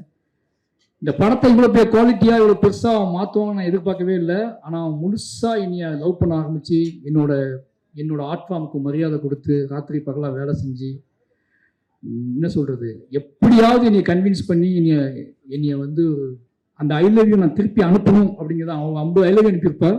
நான் ஐ லவ் யூ இப்போதைக்கு அனுப்பவே இல்லை. இப்போ சொல்கிறேன் நிவாஸ், ஐ லவ் யூ. ஓகேங்களா? நான் அனுப்பாமலே இருந்தேன், என் ஒய்ஃப் திட்டிக்கிட்டே இருக்கும், ஒரு மனுஷன் உன்னை நம்பி இவ்வளோ ஐ லவ் யூ அனுப்பி வைக்கிறான், நீ என்னன்னா ஓவா பெரிய இவர மாதிரி ஒன்றுமே அனுப்ப மாட்டேன். இதே வந்து சந்தோஷ் நாராயணனோ இல்லை வந்து ரகுமான் சாரோ அனுப்பியிருந்தா நீ இப்போ விட்டுருப்பியான்னு கேட்டேன். நான் சொன்னவர்கிட்ட, இல்லை அந்த ஐ லவ் யூ நான் திருப்பி அனுப்புனேன் அப்படின்னா திருப்பி அதுக்கப்புறம் அனுப்ப மாட்டான், அவன் அனுப்பிக்கிட்டே இருக்கட்டும்னு சொல்லி வச்சுருந்தேன். நிவாஸோட அம்மா அப்பா சொல்லி ஆகணும், என் நல்லா ஞாபகம் இருக்குது. இந்த ஃபர்ஸ்ட் நாள் நிவாஸ் வீட்டுக்கு போயிருக்கும்போது நிவாஸோட அம்மா அப்பா என் கையில் பிடிச்சிட்டு சொன்ன முதல் வார்த்தையை மறக்கவே முடியாது, ஏன்பா இங்கே வந்த, சந்தோஷமா என்ன வாழைப்படத்தில் அவ்வளோ அழகாக மியூசிக் பண்ணியிருக்காப்பா, எதுக்குப்பா இங்கே வந்த நீங்க, ஏமா தோசை சாப்பிட்டு போயாப்பா அப்படின்னா, அது சொன்ன அம்மா இல்லைம்மா நிவாஸ் தாம்மா, இல்லைப்பா. அப்போ கடைசி நாள் ஆடியோ லான்ச்லாம் முடிச்சுட்டு ஈவெண்ட்லாம் முடிச்சுட்டு அதே மாதிரி கையை பிடிச்சி சொன்னார், எப்பா இன்னொரு முறை நீ என் வீட்டுக்கு வரணும்பா, நிவாஸ் கூட இன்னொரு படம் பண்ணும்பான்னு சொன்னார். நிச்சயமாக நிவாஸ் கூட நான் இன்னொரு படம் பண்ணுவேன், இன்னொரு படம் இல்லை, எனக்கு வாய்ப்பு கிடைக்கும் போது நிவாஸ் கூட படம் பண்ணுவேன். ஏன்னா நிவாஸ் என் சோல், என்னோட ஏதோ வகையில் நிவாஸை நான் பயங்கரமாக நேசிக்கிறேன். அதுக்கு காரணம் நிவாஸ் வந்து என் லைஃப்லேயே ஃபஸ்ட் டைம் நான் நிறைய அவார்டு கொடுத்து ஒருத்தர் நீ நேசிச்சுட்டே இருக்கானா அது நிவாஸ் மட்டும்தான். நான் 2 அவார்டு கொடுக்கும்போதே படம் சைக்கொண்டு போயிட்டு அவன் போயிருந்தேன். நான் என்கிட்ட வந்து நிறைய விஷயங்கள் வாங்கி இனி இப்பவும் நேசிக்கிட்டு இருக்க ஆன்மானா அது நிவாஸ் பர்சன் தான். நிச்சயமா அவன் பெரிய உயரத்துக்கு போவார், ஏன்னா அந்த இடம் காத்துக்கிட்டு இருக்கு. அவனுக்குள்ள ஒவ்வொரு நாளும் என்கிட்ட பேசும்போது சொல்லுவான், ஏன் சார் நான் போக முடியாது சார்னு சொல்லி. நான் போன இடத்துல எல்லா இதுலேயுமே எல்லா மீடியாவிலையுமே முதல்ல பார்ப்பேன், நிவாஸ் பேர் இருக்கான்னு பார்ப்பேன், நிவாஸ் பர்சனாவுக்கு வாழ்த்து போட்டிருப்பாங்க, நிவாஸ்னு போட ஆரம்பித்தாங்க. இந்த படம் கிட்டடைகிறத விட இந்த படம் தொடக்க இந்த ஆடியோ ரிலீஸ் ஆனதுக்கப்புறம் நிவாஸ்னு சொல்ல ஒரு மாதிரி நம்ம இந்த பாஷா படத்தில் ரஜினி சார் முதல் குத்துவிளக்கு ஏற்றி வைப்பார்ல, அது மாதிரி முதல் குத்துவிளக்கை வந்து மியூசிக்கில் ஏற்றி வச்சோம். லவ் யூ நிவாஸ், நீ கண்டிப்பாக உனக்காக நான் இந்த ப்ரெஸ் மீட்டில் பேசணும்னு நினச்சதே உன்னை பற்றி மட்டும்தான். ஏன்னா நான் நிறைய இடங்களில் உன்னை பற்றி பேசலை, அதுக்கான காரணம் என்னை நிறைய கேள்வி வேற மாதிரி கேள்வியில கேட்டாங்க. நிவாஸ் ஜெம், அவன் வந்து ஒரு பெரிய லெஜெண்டாவுக்கான எல்லா தகுதியும் திறமையும், ஒரு பயங்கரமான ஒரு லவபிள் ஆன்மா, காதலால் நிரம்பி இருக்கிற ஒரு ஆன்மா. பெண்களை எவ்வளவுக்கு காதலித்தானோ அதே அளவுக்கு ஆண்களையும் காதலிக்கக்கூடிய ஒரு பயங்கரமான ஆன்மா. ரொம்ப நன்றி நிவாஸ். அப்புறம் என்னுடைய எடிட்டர் சக்தி, அவன் பேசிட்டு போனாலாம் பார்த்தீங்கல்ல, உங்களோட பேர் அவன் சக்தி பேசுனது பார்த்தீங்கல்ல, இன்னும் எடிட்டிங் ரூமில் எனக்கு கேட்காது, அவன் பேசிட்டே அவன் வந்து அமைதியாக சொல்லுவான். பட் ஆனால் அவனுக்கு ஒரு ப்ரெஷர் இருந்துச்சு. ஏன்னா ஃபஸ்ட்டு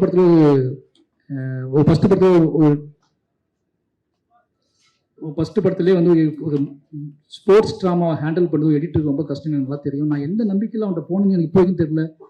நான் மாமன் கட் பண்ணால் நான் இப்படி தான் ஏதாவது டக்குனே யார் எடிட்டர் என்கிட்ட கேட்டாங்க. என் ஹஸ்பண்ட் வந்து சக்தி போட்டுவாங்கடா இப்படி தான் சொன்னேன், யோசிக்காமல் சொல்லிட்டோமோ அப்படின்னு பயம். ஏன்னா ஒருத்தனை முடிவு பண்ணிட்டோம், திருப்பி அவனை நம்ம திட்டி அவனை ஏதாவது பண்ணுவேன்னு சொல்லி வருத்தப்பட்டோம்னா அவனுக்கு அவன் லைஃப் என்ன ஆகும்னு யோசிச்சுட்டு ஆனால் அவன் பெரிய நம்பிக்கையை காப்பாற்றி என் கூடவே ட்ராவல் ஆகி 2 பேரும் கிளம்பி பாண்டிச்சேரிக்கு போய் ஒரு காட்டுக்கு உட்காந்து எடிட் பண்ணுவோம் அந்த படத்தை. அந்த எனக்கு அவன் எதுவும் ஆயிடக்கூடாது அப்படிங்கிறதுக்காக அந்த படத்தை நிறைய எடிட் பண்ணி இருந்துச்சு. அவன் ஃபஸ்ட்டு படம் வேற, அவனுக்கு எதுவும் ஆயிடக்கூடாது அப்படிங்கிறதுக்காகவே நான் அவனை கூட்டிக்கிட்டு அவனும் மட்டுமே கிளம்பி பாண்டிச்சேரியில் போய் ஒரு ரெசார்ட்டில் உட்காந்து அந்த படத்தை எடிட் பண்ணோம். அந்த நேரத்தில் அவன் பயங்கர ரொம்ப சந்தோஷமாக இருந்தான். இந்த படத்தை முழுமையாக்கி கொடுத்தான். நன்றி சக்தி, லவ் யூ. உனக்கும் மிகப்பெரிய இடம் காத்திருக்கு, அடுத்தடுத்த படங்கள்ல நீ கலக்குவ. அதுக்கப்புறம் உங்களோட கேமராமேன், நான் ரொம்ப நேரம் பேச யோசிக்காது. இந்த கபிலன் இருக்காருல, சுதி டிவி கபிலன், அவன் வந்து என்ன பண்ணாருன்னா அந்த ப்ரெஸ் ரிலீஸ் ஈவெண்ட் இருக்குல்ல, அங்கே நான் பேசியிருந்தேன். அவர் கமெண்ட் போட்டு என் ஒய்ஃப் ஸ்க்ரீன்ஷாட் எடுத்து காமிச்சிச்சு. இந்த மனுஷன் ஒரு 40 நிமிஷம் 50 நிமிஷம் பேசுவான், கண்டென்ட் கிடைக்கும். ஆனால் யாரோ சொல்லி அனுப்பியிருக்காங்க, ரஞ்சிதனெல்லாம் சொல்லி அனுப்பினா கம்மியாக பெஸ்ட் வாடா அப்படின்னு சொல்லி அனுப்பினார் எனக்கு நிகழ்ச்சியில். அதனால இப்போ எல்லாத்தையும் சொல்லுங்க சொல்கிறேன். எழில் வந்து என்னோட 15 வருஷமா என்னை நேசிக்கிற ஒரு பையன், தம்பி. நான் பிளாக்ல எழுதிட்டு இருக்கும்போது என்னோட எழுத்து படிச்சுட்டு அவன் இன்ஸ்டியூட்ல படிச்சுட்டு இருந்தான். இன்னைக்கு கிளம்பி பார்க்க வந்தான். எனக்கு ஆச்சரியமா இப்போ வரைக்கும் எனக்கு எப்படா ஒருத்தன் 15-16 வருஷத்துக்கு முன்னாடி எழுத்து படிச்சுட்டு அவன் கேமராமேன் படிச்சுட்டு அவன் கேமரா படிச்சுட்டு இருக்கான், நான் அசிஸ்டன்ட் டைரக்டர். அப்பவே நீ தேடி ஆஃபீஸ்க்கு வந்து அண்ணன்னு கூப்பிட்டு என் கூட ட்ராவல் ஆகி வீட்டுக்கு கூட்டி போய் சாப்பாடு போட்டு என்னைய பார்த்துக்கிட்ட ஒருத்தன், நீ நேசிச்ச ஒருத்தன். திருப்பி அவனோட நம்மளை லவ் பண்ணி நம்ம நேசிச்ச ஒருத்தர் நம்மளை வந்து வேலை பார்க்கறது இருக்குல்ல, அது பெரிய விஷயம். இந்த படத்தோட விஷுவல்ஸ் வந்து என் லைஃப்லேயே இந்த 4-5 படம் எடுத்திருக்கேன். இந்த 5 படத்துல நான் டிஐக்கு போகாமலேயே என் அவுட் வெளியே போன முதல் படம் பைசன் தான். ஒரு நாள் கூட நான் டிஐ போய் பார்த்ததில்ல. அதுக்கான போதுக்கான சோர்ஸ் எனக்கு கிடைக்கல, டைம் கிடைக்கல, எனக்கு நிறைய வேலை பார்க்க வேண்டியிருந்துச்சு. அதுக்கு அந்த டயத்தப்போ நிவாஸ் பர்சன் எடுத்துக்கிட்டாரு. ஆனா ஏன்னா நான் என்கிட்ட கேட்கறான், நீங்க பார்க்கவே இல்லை, அவுட் கொடுக்கட்டுமான்னு கேட்கறான். நீ கொடுத்துடா, உன்னை நம்புறா அப்படின்னு சொல்லிட்டேன். ஆனா ஒரு பயம் வந்துட்டு என்னன்னா, ஃபர்ஸ்ட் டைம் நம்ம லெத்தாஜிக் ஆயிட்டோமா, நம்ம அவுட் நம்ம பார்க்காமலே வெளியே போகுது, ஓகேவான்னு நைட்லாம் தூக்கமே இல்லை. பட் படம் முடிஞ்சு வெளியே வந்த உடனே விஷுவல் ஃபர்ஸ்ட் நாள் நான் போய் பார்க்கும்போது எனக்கு அவ்வளோ என்ன சொல்றது, ஒருத்தர் நம்ம நேசிச்சா அந்த ப்ராடக்ட் அந்த விஷயம் எப்படி வரும்னு எழில் உதாரணமா காமிச்சான். லவ் யூ எழில். என்னோட நான் எடுத்து தான் திருப்பி எடுக்கிறேன், அது எனக்கு நல்லா தெரியும். புளியங்குளத்துக்கும் மணத்துக்கு ரொம்ப தூரம் கிடையாது, புளியங்குளத்துக்கும் மணத்துக்கு ரொம்ப தூரம் கிடையாது, எல்லாம் ஜஸ்ட் 20 கிலோமீட்டர்ஸ் தான். அந்த 20 கிலோமீட்டர்ஸ்க்கு என்னோட விஷுவல்ஸை சேஞ்ச் பண்ணணும். அந்த 20 கிலோமீட்டர்ஸ்க்கு என்னோட விஷுவல்ஸோட பிரமாண்டத்தை நான் காட்டணும். அதே வயல், அதே வாய்க்கா, அதே ஆறு, அதே குளம், அதே பறவை, அதே கோழி, அதே ஆடு மாடு எல்லாம் அங்கதான் இருக்கு. ஆனா அதை நம்ம எப்படி புதுசா காட்ட போகணும், பேசி பேசி பேசி பேசி பண்ணோம். அதுக்கான இது கிடைச்சதுன்னு நினைக்கிறேன். சூப்பர் எழில், ரொம்ப ரொம்ப நன்றி, லவ் யூ. அப்புறம் குமாரன் ஆர்ட் டைரக்டர் வரல, என்னோட 3வது படம் பண்ணியிருக்காரு. எப்படி சொல்றது, அதான் நம்மளை அவரும் அதே மாதிரி அஸ்னேட்டராக எனக்கு பழக்கம், ரொம்ப நேசிச்சு ரொம்ப அன்பு செலுத்தி இந்த படங்கள் நடந்துச்சு. ஒரு பெரிய உழைப்பை போட்டிருக்காரு. 2 பேரும், அவரும் நானும் நிறைய, அவர் எனக்கு அவார்டு கொடுத்தாங்க, நான் அவருக்கு அவார்டு கொடுத்தேன். நிறைய நடந்துச்சு. அந்த வெற்றியின் மூலமா இந்த வெற்றி அவருக்கும் முக்கியமான பங்கு உண்டு. லவ் யூ குமார்னு. அதுக்கப்புறம் இந்த படத்துல நான் ஃபர்ஸ்ட் சொல்ல வேண்டியது காஸ்டியூம் டிசைனர். காஸ்டியூம் ஏகன் வந்து நான் ஃபர்ஸ்ட் 5வது படத்தை தான் காஸ்டியூம் டிசைனரோட ஒரு படத்துக்கு போயிருக்கேன். இது வரைக்கும் எந்த படத்துக்கு காஸ்டியூம் டிசைனர் இருப்பாங்க, அப்புறம் போயிடுவாங்க. எனக்கு காஸ்டியூம் டிசைனர் தேவைப்பட்ட மாதிரியே தோணலை. அப்போ ரஞ்சித் அண்ணன், ராம் சார்லாம் சொல்லுவாங்க, இது என்னடா ஒரு காஸ்டியூம் டிசைனராக வச்சுக்கூட அப்படிம்பாங்க. சரி, இந்த படத்துக்கு காஸ்டியூம் டிசைனர் வச்சுக்கலாம்னு முடிவு பண்ணி தான் போனோம். எனக்கு நான் ஷூட் பண்ணும்போதே கண்டுபிடிச்சிட்டேன், ஒரு காஸ்டியூம் டிசைனர் ஒரு படத்துக்கு எவ்வளோ முக்கியமான, நம்ம எவ்வளோ தப்பு பண்ணியிருக்கோம் அந்த 4 படத்தில். நம்ம இஷ்டத்துக்கு ட்ரெஸ் எடுத்து கொடுக்குறது, இஷ்டத்துக்கு பேண்ட் எடுத்து கொடுக்குறதுன்னு கொடுத்து நம்ம வந்து தப்பு பண்ணியிருக்கோம் அப்படின்னு புரிய வச்சார் ஏகன். அவரோட உழைப்பு இந்த படத்தில் முக்கியமான விஷயம். என்னோட கலர் சென்ஸே மாற்றினாரு. ஏன்னா அந்த ஒருவேளை ஒரு கர்ணனோட லொக்கேஷன் தான் மனத்தியோட லொக்கேஷன், ஆனால் அதை மாற்றினதுல எழிலுக்கு எவ்வளோ பங்கு இருக்கோ அதே முக்கிய பங்கு ஏகனுக்கு இருக்குன்னு நினைக்கிறேன். ரொம்ப நன்றி ஏகன். அப்புறம் என்னோட மேக்கப் ஆர்டிஸ்ட்டு எல்லாருக்குமே ரொம்ப நன்றி. அப்போ அண்ணன் ராஜா அண்ணன் வந்தவொடனே சொன்னார், நான் ஒரு நாள் கூட லீவ் போட மாட்டேன், நீங்கள் கவனமாக வச்சுக்கோங்க அப்படின்னாரு. அதே மாதிரி லீவ் போடாமலே ஃபுல்லாக முடிச்சு கொடுத்தாரு. அப்புறம் யாரையா விட்டோம் மாஸ்டர் மாஸ்டர் மாஸ்டர் ஒரு மாஸ்டர் எப்படி சொல்றது, மாஸ்டர் அதுதான். மெசேஜ் அனுப்ப மாட்டார், முத்தம் கொடுத்துட்டே இருப்பார். பார்க்க நேரம்லாம் ரொம்ப என்னை நேசிக்கக்கூடிய ஒரு முக்கியமான ஆன்மா. இந்த படத்தில் எனக்கு என்னன்னா, என்னோட வேலை பார்க்குறவங்க எல்லாருமே அவங்களுக்கு ஒரு திறமை இருக்கும். அது மியூசிக் டேரக்டராக இருந்தாலும் சரி, அல்லது வந்து ஃபைட் மாஸ்டராக இருந்தாலும் சரி, ஆர்ட் டிபார்ட்மெண்ட்டாக இருந்தாலும் சரி, கேமரா இருந்தாலும் சரி, ஆர்டிஸ்டாக இருந்தாலும் சரி, அவங்களுக்கு நிச்சயமாக சினிமாவை பற்றி ஒரு பெரிய புரிதல் இருக்கும், திறமை இருக்கும். நான் அதையெல்லாம் ஸ்டாப் பண்ணுவேன் சில நேரத்தில். எனக்கு தப்பாகவே சில நேரத்தில் தோணும். அவங்களோட திறமையை வந்து ஓகே ஓகே ஓகே சொல்லி நிப்பாட்டிட்டு நான் ஒன்று சொல்லுவேன். அதை அக்செப்ட் பண்ணுறது ஒரு பெரிய விஷயம். எனக்கு என்னன்னா, அது சினிமாவில் குவாலிட்டியாக இருக்கும், அவங்க சொல்கிறது குவாலிட்டியாக கூட இருக்கும். எனக்கு குவாலிட்டியை விட ரொம்ப முக்கியம் என்னோட ஒரிஜினாலிட்டி. அவங்க ஒரிஜினாலிட்டிக்காக நான் சில இடத்துல ஃபைட் பண்ணியிருக்கேன், ஃபைட் பண்ணி அவங்களோட கேட்டிருக்கேன். என்னோட ஒரிஜினாலிட்டியை புரிஞ்சுக்கிறது என்னோட ஆர்டிஸ்ட், என்னோட டெக்னீஷியன் பெரிய விஷயம். முக்கியம் என்னோட ஒரிஜினாலிட்டியை புரிஞ்சுக்கிட்ட முக்கியமான ஆள் வந்து மாஸ்டர். அப்படியே பார்த்துட்டு அப்படியே விட்டுருவார், அவன் பண்ணிக்கிட்டு விட்டு அப்படின்ட்டு விட்டுருவாரு. அப்படி 2 பேரும் சேர்ந்து தான் பண்ணுவோம். என்னோட படத்தில் இப்போ வரைக்கும் ஒரு ஒரிஜினாலிட்டி இருக்குது அப்படின்னா, கமர்ஷியல் எலிமெண்ட்ஸோட சேர்ந்து இருக்குது அப்படின்னா, அதுக்கு மாஸ்டர் முக்கியமான காரணம். அக்செப்ட் பண்ணிக்கிட்டது, என்னோட கோமாளித்தனத்தெல்லாம் அக்செப்ட் பண்ணிக்கிட்டது. ரொம்ப நன்றி மாஸ்டர், லவ் யூ. அப்போ நிறைய டீமுக்கு சந்தோஷம் சொல்லணும், பார்த்துட்டே இருக்காரு. மாஃபியா, தமிழ் சினிமாவோட மாஃபியா. பயமாகவே இருக்கும் அவர் சொல்லணும், ஐயோ சொல்ல மட்டுமே, யாரும் சொல்ல மட்டுமேன்னு சொல்லி நிவாசை ஒப்படைச்சிட்டு நான் பார்த்துக்கிறேன் அவங்க பயப்படாதீங்கன்னு சொல்லிட்டு காணாமல் போயிடுவார். காணாமல் போயிட்டு நான் நிவாஸ் வேலை முடிச்சதுக்கப்புறம் ஃபோன் பண்ணுவார், தலைவா ஓகேவான்னு கேட்பாரு. நிவாஸ் மேலே அவர் வச்ச நம்பிக்கை தான் முக்கியமான காரணம். நிவாஸை வந்து அவர் எனக்கு கொடுத்தது. நான் அவர்கிட்ட கேட்டேன், எனக்கு ஏதாவது மியூசிக் தேட்டர் கொடுங்க, நான் புதுசாக போகலான்னு இருக்கேன்னு சொல்லி. ஏன் நிவாஸ் உங்களுக்கு பழக்கம் தானே, நிவாஸ்கிட்ட போவீங்கன்னு கேட்டார். நீங்கள் இருப்பீங்களா கூடன்னு கேட்டேன், இருப்பேன்னு சொன்னார். அப்படி தான் அந்த படத்தை ஆரம்பித்தோம். கடைசி வரைக்கும் கூட வந்து முடிச்சு கொடுத்துருக்காரு. நிவாஸ் டிங் மியூசிக் டீமுக்கு ரொம்ப நன்றி. ஐயோ, நிவாஸோட அக்கா பேர் மறந்துட்டேன். நிவாஸோட அக்கா, அது நிவாஸ் அக்கான்னு சொல்லி வர்ஷா மறந்துட்டேன். நிவாஸ் அக்கா வர்ஷாவுக்கு ரொம்ப நன்றி, கூட இருந்து பார்த்துக்கிட்டீங்க. அப்புறம் அனுராக், சுபத்ரா, ரேகா நாயர், லெஸ்ஸி, நிறைய பேர் நடிச்சிருக்காங்க. எல்லாத்துக்கும் ரொம்ப நன்றி. இந்த படம் எனக்கு நல்லா தெரியும். இந்த படத்தை வந்து மக்கள் கொண்டாடுறாங்க, பெருசாக போகுது, எல்லாரும் உழைச்சிருக்காங்க. எல்லாரோட உழைப்பும் கண்ணுக்கு தெரியுது. அந்த படத்தில் பெரிய மேஜிக். அது யாரெல்லாம் அந்த படத்தில் உழைச்சாங்களோ அவங்க அத்தனை பேருமே தெரியுறாங்க ஆடியன்ஸுக்கு, அவங்களோட உழைப்பு தெரியுது அப்படிங்கிறது ரொம்ப சந்தோஷம். அப்படி ஏதோ வகையில் என்னை நம்பி வந்து எல்லாத்துக்கும் அவங்களோட உழைப்புக்கான ஒரு வெற்றியை வாங்கி கொடுத்துருக்கோம் அப்படிங்கிற பெரிய சந்தோஷம் இந்த படத்தில் எனக்கு ரொம்ப அதிகமாக கிடைச்சிருக்கு. அதுக்கு அதை தெரியப்படுத்திய பத்திரிகையாளர்களுக்கு மறுபடியும் நன்றி சொல்லிக்கிறேன். ஃபைனலி மை ப்ரொடியூசர் ரஞ்சித் அண்ணா, அதித்தி பாண்டியன். நாங்கள் அதித்திக்கு வந்து பாண்டியன்னு பேர் வச்சுருக்கேன். அவங்க அப்படி தான் பேசுவாங்க என்கிட்ட. அவங்க லைவ்ல ஒரு மாதிரி இருப்பாங்க, ஜூம் காலில் ஒரு மாதிரி இருப்பாங்க. அதித்தி இப்போ அதித்தி இங்கே பேசினாங்களே என்னை பற்றி, அது எதுவுமே எனக்கு தெரியாது. இப்போ நான் அதித்தியை பற்றி பேச போது அவங்களுக்கு தெரியாது, ஓகேங்களா? ஆனால் 2 இதுக்கும் பார்வையால் பேசிக்குவோம். ஏன்னா எனக்கு இங்கிலீஷ் தெரியாது, அவங்களுக்கு தமிழ் தெரியாது. நாங்கள் ஆனால் இவ்வளோ படம் பண்ணியிருக்கோம், ஆனால் 2 பேரும் அதிகமாக பேசியிருக்கோம். யோசிச்சு பார்த்துக்கோங்க. 2 பேரும் நிறைய டிஸ்கஸ் பண்ணியிருக்கோம். அவங்க ஃபோன் பண்ணுவாங்க, எனக்கு பயங்கரமாக பேசுவாங்க. நான் ஓகே ஓகே ஓகே ஓகேம்மா, அவங்க ஃபோனை வச்சிருவாங்க. திருப்பி நான் ஃபோன் பண்ணி கோவமாக பேசுவேன், அவங்க ஓகே ஓகே ஓகே ஓகேப்பாங்க, ஃபோனை வச்சிருவாங்க. பட் என்ன அண்டர்ஸ்டாண்ட் லெவலில் நடந்துச்சுன்னு தெரியல, வேலை நடந்திருக்கு. அப்போ ஏதோ வகையில் நாங்கள் வந்து ஒரு அந்யோன்யம் இருந்துக்குன்னு புரிஞ்சிக்க முடியுது. அவங்க நம்பினது என்னோட எமோஷனலில் மாய் செல்வராஜ் ஒன்று பண்ணால் அது கரெக்டாக நம்பினாங்க. அதித்தி ரொம்ப நன்றி. அப்போ ரஞ்சித் அண்ணா என்னோட என்ன சொல்றது, அவர் என்ன மாதிரி கிடையாது. அவர் வேற மாதிரினா எப்படின்னா, நான் கொஞ்சம் பயப்படுவேன், ஓப்பனாகவே சொல்கிறேன், நான் பயப்படுவேன். அவர் பயப்பட மாட்டார். நான் யாருக்கு பயப்படுவேன் அப்படின்னா, ரொம்ப என்ன சொல்றதுன்னா, எனக்கு மக்களோட நான் இன்க்ளூசிவாக பாலிடிக்ஸ் பேசுகிறேன்னு நிறைய பேர் சொல்லுவாங்க. அதுக்கான காரணம் என்னோட பயங்கர சுமை, என்னோட வெயிட் என் தலையில் இருக்க வெயிட் அதிகம். அது யாராவது ஒருத்தங்க தாங்கி பிடிச்சாதான் என்னால் அதை ரன் பண்ணவே முடியும். அதனால நான் எங்கிட்ட இருக்க கதைகளோட கனமே ஒரு காரணமாக இருக்கலாம் எனக்கு, என்னோட இன்க்ளூசிவ் பாலிடிக்ஸுக்கு. ஏன்னா அந்த கனம் எல்லாமே இன்னொருத்தர் சப்போர்ட் பண்ணலாம் நடக்கவே நடக்காது. அதை சுமந்து கொண்டு போகவே முடியாது. ரஞ்சித் அண்ணா வந்து அப்படி ஒரு ஆள். ஆனால் அவர் அவ்வளோ கோமா, அவ்வளோ என்ன சொல்றது, தான் நம்பக்கூடிய அரசியலை, தான் நம்பக்கூடிய விஷயங்களை காத்திரமா பேசினா கூட வேற ஒரு பாயிண்ட் ஆஃப் வியூ ஆட்கள் நேசிப்பார். மாரி செல்வராஜை வந்து அவர் நேசித்த விதம் எனக்கு தெரியும். ராம் சாருக்கும் எனக்கும் ஒரு அப்பா பையன் உறவு இருக்குன்னா, எனக்கு கிடைச்ச ஒரு அண்ணன் அப்படின்னா அது ரஞ்சித் அண்ணா.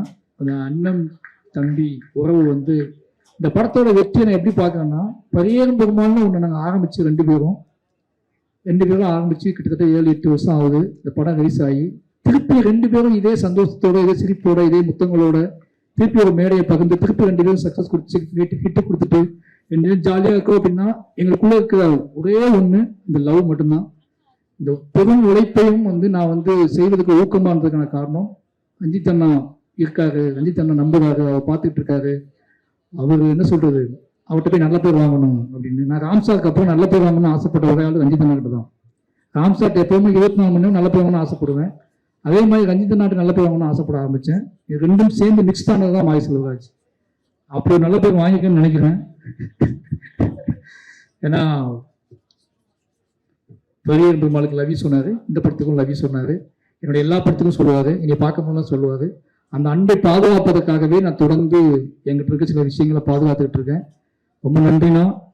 எனக்கு ஆச்சரியமா இருக்கு, இது சரியா முடிஞ்சிடுமான ஒரு பயம் இருந்துச்சு. நம்ம பெரிய பெருமாளுக்கு அப்போ ரெண்டு பேரும் ஒன்றா சேர்றோம். இது இது நீளத்துக்கும் உங்களுக்கும் எனக்கும் இல்லை நம்மளை பார்த்துக்கிட்டு இருக்க எல்லாத்துக்கும் இது முக்கியமான படமாகவும் நம்மளோட ஆகச்சிறந்த படமாகவும் இது இருக்கும்னு ஆசைப்பட்டேன். அது ஒவ்வொரு நாளும் பெரிய பயத்தை கொடுத்துச்சு, பதட்டத்தை கொடுத்துச்சு. எப்படி பெரிய இப்போ துருவுக்கு முன்னாடி விக்ரம் சார் அப்படிங்கிற ஒன்று வைக்கிறாங்கல்ல, அதே மாதிரி எனக்கு முன்னாடி எப்பவுமே ரஞ்சித் அண்ணா, ராம் சார் ஒன்று இருந்துகிட்டே இருக்கும். இவன் நம்பிக்கை நம்ம காப்பாற்றுவோமான்னு சொல்லி. இந்த படத்தோட வெற்றி நான் எப்படி பார்க்கணும்னா, முழுக்க நான் ரெண்டு பேருமே இன்னைக்கு பக்கத்தில் உட்காந்து விளையாண்டுக்கிட்டு இருக்கோம். அப்படிங்கிறது எங்களை விளையாட வைத்த சந்தோஷமா உங்க முன்னாடி சிரிக்க வச்ச வெற்றி தான் பார்க்குறாங்க. ரெண்டு பேருமே மைமறந்து இருக்கும். அப்படின்னா அவ்வளோ ஒரு வெற்றி கொடுத்த தமிழ் மக்களுக்கு எவ்வளோ நன்றி சொன்னாலும் பத்தாது. ரெண்டு பேரும் அவ்வளோ சந்தோஷமா இருக்கும். இந்த சந்தோஷம் முழுக்க தமிழ் மக்களால் கொடுக்கப்பட்டது. ரெண்டு பேரை பத்தி நீங்க கான்ஃபிளிக்டா பேசிட்டே இருக்கீங்க. ஆனா அந்த ரெண்டு பேரை சந்தோஷமா வச்சுக்கிறதும் மொத்த தமிழ் மக்கள் தான். இந்த ரெண்டு பேரும் மட்டும் மாரி செல்வராஜ், ரஞ்சித் மாரி செல்வராஜ் பேசிட்டே இருப்பீங்க. ஆனா எங்களை அதிகமா நேசிக்கிறாங்கன்னு எங்களுக்கு நல்லா தெரியும். அந்த நேசிப்புக்காக தொடர்ந்து உண்மையாக்கணும் ரெண்டு பேரும் முடிவு பண்றோம். ரெண்டு பேரும் உங்களுக்கான வேலை செஞ்சுட்டே இருக்கோம். கணிதனா லவ் யூ. ரொம்ப இந்த என்ன சொல்றது, நான் நீளத்துக்கு திருப்பியும் படம் பண்ணிக்கிட்டே இருப்பேன். ஓகேங்களா? அதை நீங்க கேட்கணும் அவசியமே இல்லை. போர் அடிச்சா கூட நான் நீளத்துக்கு படம் பண்ணுவேன். படமே இல்லாதப்ப அமைதியா இருப்பேன். எனக்கு வாய்ப்பு மறுக்கப்படும் போது நீளம் எனக்கு கூப்பிட்டு படம் கொடுக்கணும். அப்புறம் அப்ளாஸ் சமீர் நாயர் அதே மாதிரி தான். ஒரு 10 பேர் இருக்காங்க. அவங்க என்ன பேசுவாங்க எனக்கு தெரியாது, ஆனால் அவங்க என்னை லவ் பண்ணுறாங்க. ஓகேங்களா? 10 பேர் வருவாங்க பாம்பேலேருந்து. என் ஆஃபீஸ்க்கு வந்தாங்க, என் கூட ஒரு நாள் நைட்டு ஃபுல்லாக ட்ராவல் பண்ணாங்க, நைட் தங்கினாங்க. இனி பாராட்டிக்கிட்டே இருப்பாங்க. நான் தேங்க்யூ சொல்லுவேன். இனி ரொம்ப நேசிச்சாங்க. இப்போ வரைக்கும் சமீர் நாயக் எனக்கு மெசேஜ் அனுப்பிட்டே இருப்பாரு. ஒவ்வொரு ரிவ்யூவையும் ஒவ்வொரு விஷயத்தையும் எடுக்கிறதுக்கு மெசேஜ் அனுப்பிட்டே இருப்பாரு. ரொம்ப ஹாப்பியாக இருக்கும். எனக்கு என்ன ரிப்ளை பண்ணுன்னு தெரியாது. நான் ஒரு இதயத்தை அனுப்பிக்கிட்டே இருப்பேன். அந்த இதயமே அவருக்கு போதுமானதாக இருந்துச்சு. அப்ளாஸ் டீமுக்கு ரொம்ப நன்றி. மாரி செல்வராஜ் ரொம்ப நம்பினதுக்கு, எனக்கு நான் கேட்ட எல்லாத்தையும் செஞ்சு கொடுத்ததுக்கு ரொம்ப நன்றி. இந்த படத்தில் லிரிக் ரைட்டர் இல்லை, அறிவு பாட்டு எழுதியிருக்கான். நானும் அறிவு சேர்ந்து எழுதணும். அறிவு ரொம்ப நன்றி. அறிவு வீரனுக்கு நன்றி. ஏன்னா இவங்க ரெண்டு பேருமே நான் கூப்பிட்டோன்னே இந்த பாடி கொடுத்தாங்க. மற்ற என்னுடைய பாடல்கள் எல்லாத்துக்குமே ரொம்ப நன்றி. ஏன்னா நிறைய அவங்க கிட்டத்தட்ட நிவாசம் நானும் சேர்ந்து அவங்க மாற்றி பாட வச்சோம். எல்லா பாடல்களுக்குமே ரொம்ப நன்றி. இந்த படத்தை நான் லிரிக் எழுதுறதுக்கு மெயின் காரணம் யுகபாரதி அண்ணா தான். அதை சொல்லியிருக்கேன். ஏன்னா எல்லாருமே இல்லை, எல்லா வேலையும் நீயே பார்த்தா எப்படிறான்னு கேட்குறாங்க நிறைய பேர். ஏன் மற்ற லிரிக் ரைட்டர் கொடுக்கலாம்னு சொல்லாங்க. யுகபாரதி அண்ணா ஒரு நாள் என்ன சொன்னாரு, நீ முழு ஆல்பம் எழுதி பாரு, அந்த கதையோட சம்மந்தப்பட்டே அது இருக்கும், நீ முழு ஆல்பம் ஒன்று எழுதி பாருன்னு சொன்னாரு. அதுக்காக எழுதப்பட்டது தான் இந்த முழு ஆல்பமுமே. அவருக்கு ரொம்ப நன்றி. இந்த பாடல் சிறப்பாக வந்ததுக்கு காரணம் யுகபாரதி அண்ணா காரணம். யுகபாரதி அண்ணாவுக்கு ரொம்ப மிஸ் பண்ணுறேன். ரொம்ப நன்றி. கடைசியாக பைசன் காலமாடன் இவ்வளோ நேரம் என்னோட டீமை பற்றி நான் பேசினேன். நீங்கள் பொறுமையாக கேட்டதுக்கு ரொம்ப நன்றி. நான் யாரையும் மிஸ் பண்ணியிருந்தா மன்னிக்கணும். ரொம்ப எமோஷனலான ஒரு படம். இந்த படம் என்னுடைய எல்லா படமும் அப்படி இருக்குன்னு சொல்லுவேன் டைலாக்கு. பட் ஆனால் இது ரொம்ப பரபரப்பான சில விஷயங்களை நம்ம துணிஞ்சு எடுக்கிறோம். சில விஷயங்கள் இது எப்படி புரிந்து கொள்ளப்படும் அப்படின்னு ஒரு நிறைய மனசுக்குள்ள நிறைய கணக்குகள் போட்டு நிறைய பிளான் பண்ணி திட்டமிட்டு அந்த திட்டத்துக்குள்ள ஒரு எமோஷனல் வச்சு எடுக்கப்பட்ட படம் தான் பைசன் காலமாடன். மனத்து கணேசன் அப்படிங்கிற ஒருத்தரை அவரும் நானும் சேர்ந்து பலமாக விவாதித்து அவ என்னை நம்பினாரு. இந்த நம்பிக்கையை காப்பாற்றணும் எடுத்த படம். இன்னைக்கு அந்த படத்தோட ரிசல்ட் பார்க்கும்போது, இந்த படத்தோட ரிசல்ட்டை தாண்டி எனக்கு வர மெசேஜ், என்னை தேடி பேசுகிறவங்க, என்னை ஃபோன் பண்ணி பேசுகிறவங்க, சவுத் தமிழ்நாட்டில் கூடிய இளைஞர்கள் இருக்கக்கூடிய இந்த படத்துக்கான ஆதரவு, இது எல்லாத்தையும் பார்க்கும்போது ஏதோ நம்ம இவ்வளோ நாள் கற்றுக்கிட்ட விஷயத்தை வச்சு ஒரு நல்ல விஷயம் பண்ணியிருக்கோம் அப்படிங்கிற பெரிய நம்பிக்கை கொடுத்துருக்கு. அந்த நம்பிக்கை கொடுத்ததுக்கான காரணம் இந்த மக்கள் இந்த படத்தை ஏற்றுக்கொண்டது தான். நிறைய என்கிட்ட பிள்ளைகள் இருந்திருக்கு, நிறைய விஷயங்கள் இருந்திருக்கு, நான் நிறைய முரண்பட்டிருக்கேன், நிறைய விஷயங்கள். ஆனால் இது எல்லாமே என்னோட ஆர்ட் ஃபார்ம் ஸ்ட்ராங் ஆகணும் அப்படின்னு தான் நான் பண்ணியிருக்கேன். அப்படி யாராவது வருத்தப்பட்டிருந்தா, யாரையாவது நான் வந்து ஹர்ட் பண்ணியிருந்தா, இந்த படத்தில் வேலை செய்யும்போது யாரையாவது ஹர்ட் பண்ணியிருந்தா ரொம்ப மன்னிப்பு கேட்டுக்கிறேன். ஏன்னா எனக்கு அந்த 80 நாள் 80-90 நாள் நினைக்கிறேன். இந்த 90 நாளில் நான் என்ன வந்து எனக்கே தெரியாது. அது முழுக்க நான் ஆர்ட் ஃபார்மில் தான் இருந்து என்னோட சினிமாக்குள்ள இருந்திருக்கேன். அதை நான் மாற்றிக்க முயற்சி பண்ணுவேன். என்னோட சினிமாவை அது என்னமோ தெரியல எனக்கு. அது நடக்கும்போது நான் அந்த சினிமாவை முழுசா நான் தோத்துணும் அப்படிங்கிற பயம், தோற்றக்கூடாது அப்படிங்கிற பயத்திலேயே நான் நிறைய வேலை செஞ்சுக்கிட்டே இருக்கேன். அது எனக்கு ஏன் என்னை விட்டு போக மாட்டேங்குன்னு தெரியல. அதனாலேயே கொஞ்சம் அதிகப்படியான வேலைகளை செய்கிறேன், கொஞ்சம் அதிகப்படியான ஆட்கள்கிட்ட உழைப்பை வாங்க ட்ரை பண்ணுறேன், அதிகப்படியான நேரத்தை அவங்ககிட்ட எடுத்துக்கிறேன். நான் எப்படி இருக்கணும் அதே மாதிரி அவங்க இந்த படத்தில் அப்படி இருக்கணும்னு நினைக்கிறேன். இது சரியா தப்பான்னு எனக்கு தெரியல. ஆனால் என்கிட்ட இருக்க எல்லாத்தையுமே நான் எப்படி இருக்க இந்த படத்துக்காக அதே மாதிரி நீங்களும் இருக்கணும்னு எதிர்பார்க்குறேன். அது நிறைய இடத்துல முரணம் இருக்கு, நிறைய இடத்துல பிரச்சனைகளை உருவாக்கியிருக்கு. ஆனால் ஃபைனலி இந்த படத்தோட ரிசல்ட் அவங்களுக்கானது தான். அவங்க அதை நம்பி என்னை உழைச்சிருக்காங்க.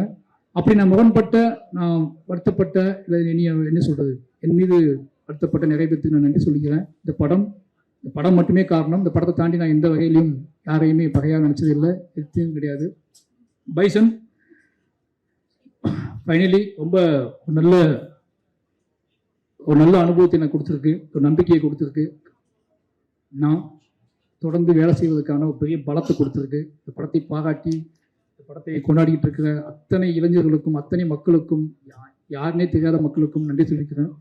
நிச்சயமாக தொடர்ந்து நான் நல்ல படங்கள் எடுப்பேன்னு நினைக்கிறேன். தொடர்ந்து இந்த மாதிரி எவ்வளோ எதிர்ப்பு வந்தாலும், எவ்வளோ முரண் வந்தாலும், என்ன திருப்பிடலாம், என்னோட நெரட்டிவை மாற்றிடலாம், என்னை செட் பண்ணிடலாம்னு தயவு செஞ்சு யாரும் நினைக்க வேண்டாம். அது என் ரத்தத்திலே கிடையாது. எனக்கு வந்து அதுதான் வரும்னா நான் அதை விட்டு விலகுவதற்கான வாழ்க்கை என்கிட்ட இல்லை. அதை பற்றியே யோசிச்சுட்டு இருக்கேன், அதை பற்றியே போய் பேசுகிறேன், அதை பற்றியே பழகிட்டு இருக்கேன். அதை பற்றி நான் உங்களுக்கு தெரியாது.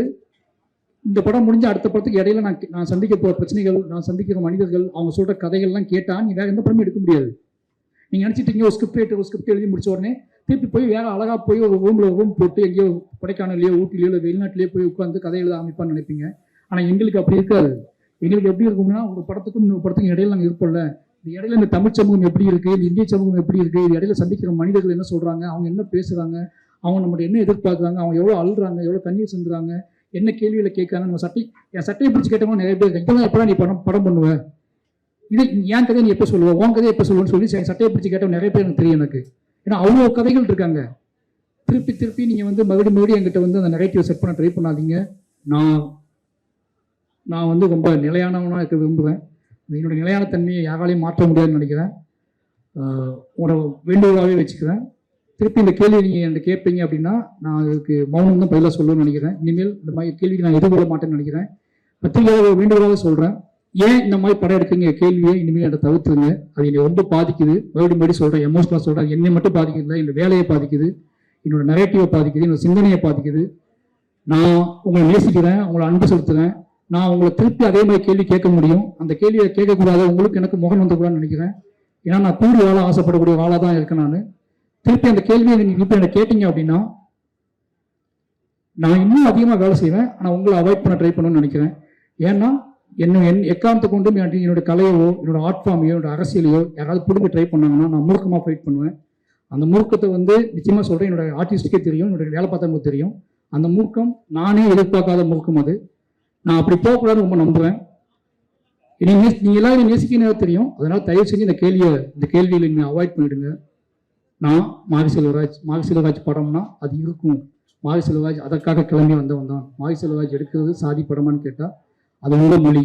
என்னோட மொழி மாரி செல்வராஜ் எடுப்பது சாதிய எதிர்ப்பு படம். அந்த எதிர்ப்பு படத்தை நான் தொடர்ந்து எடுத்துக்கிட்டே இருப்பேன். நான் வந்து இதை வந்து திமிர்லேயே சொல்லலை, இங்கிருந்து சொல்கிறேன், எமோஷனாக சொல்கிறேன்.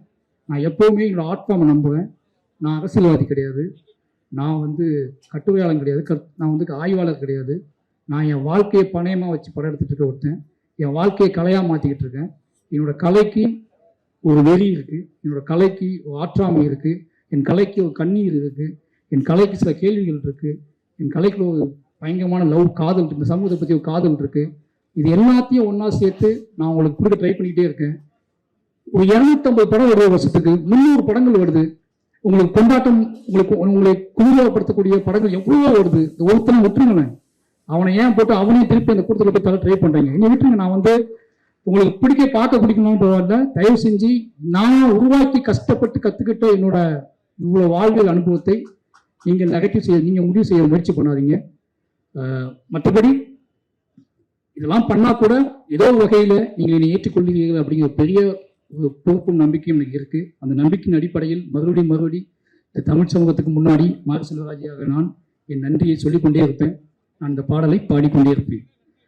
கடைசியாக என்னோட அசிஸ்டன்ட் டீம், என்னோட கேமரா அசிஸ்டன்ட் டீம், என்னோட ஒட்டுமொத்த டீம் என்னை பயங்கரமாக உழைச்சிருக்கானுங்க.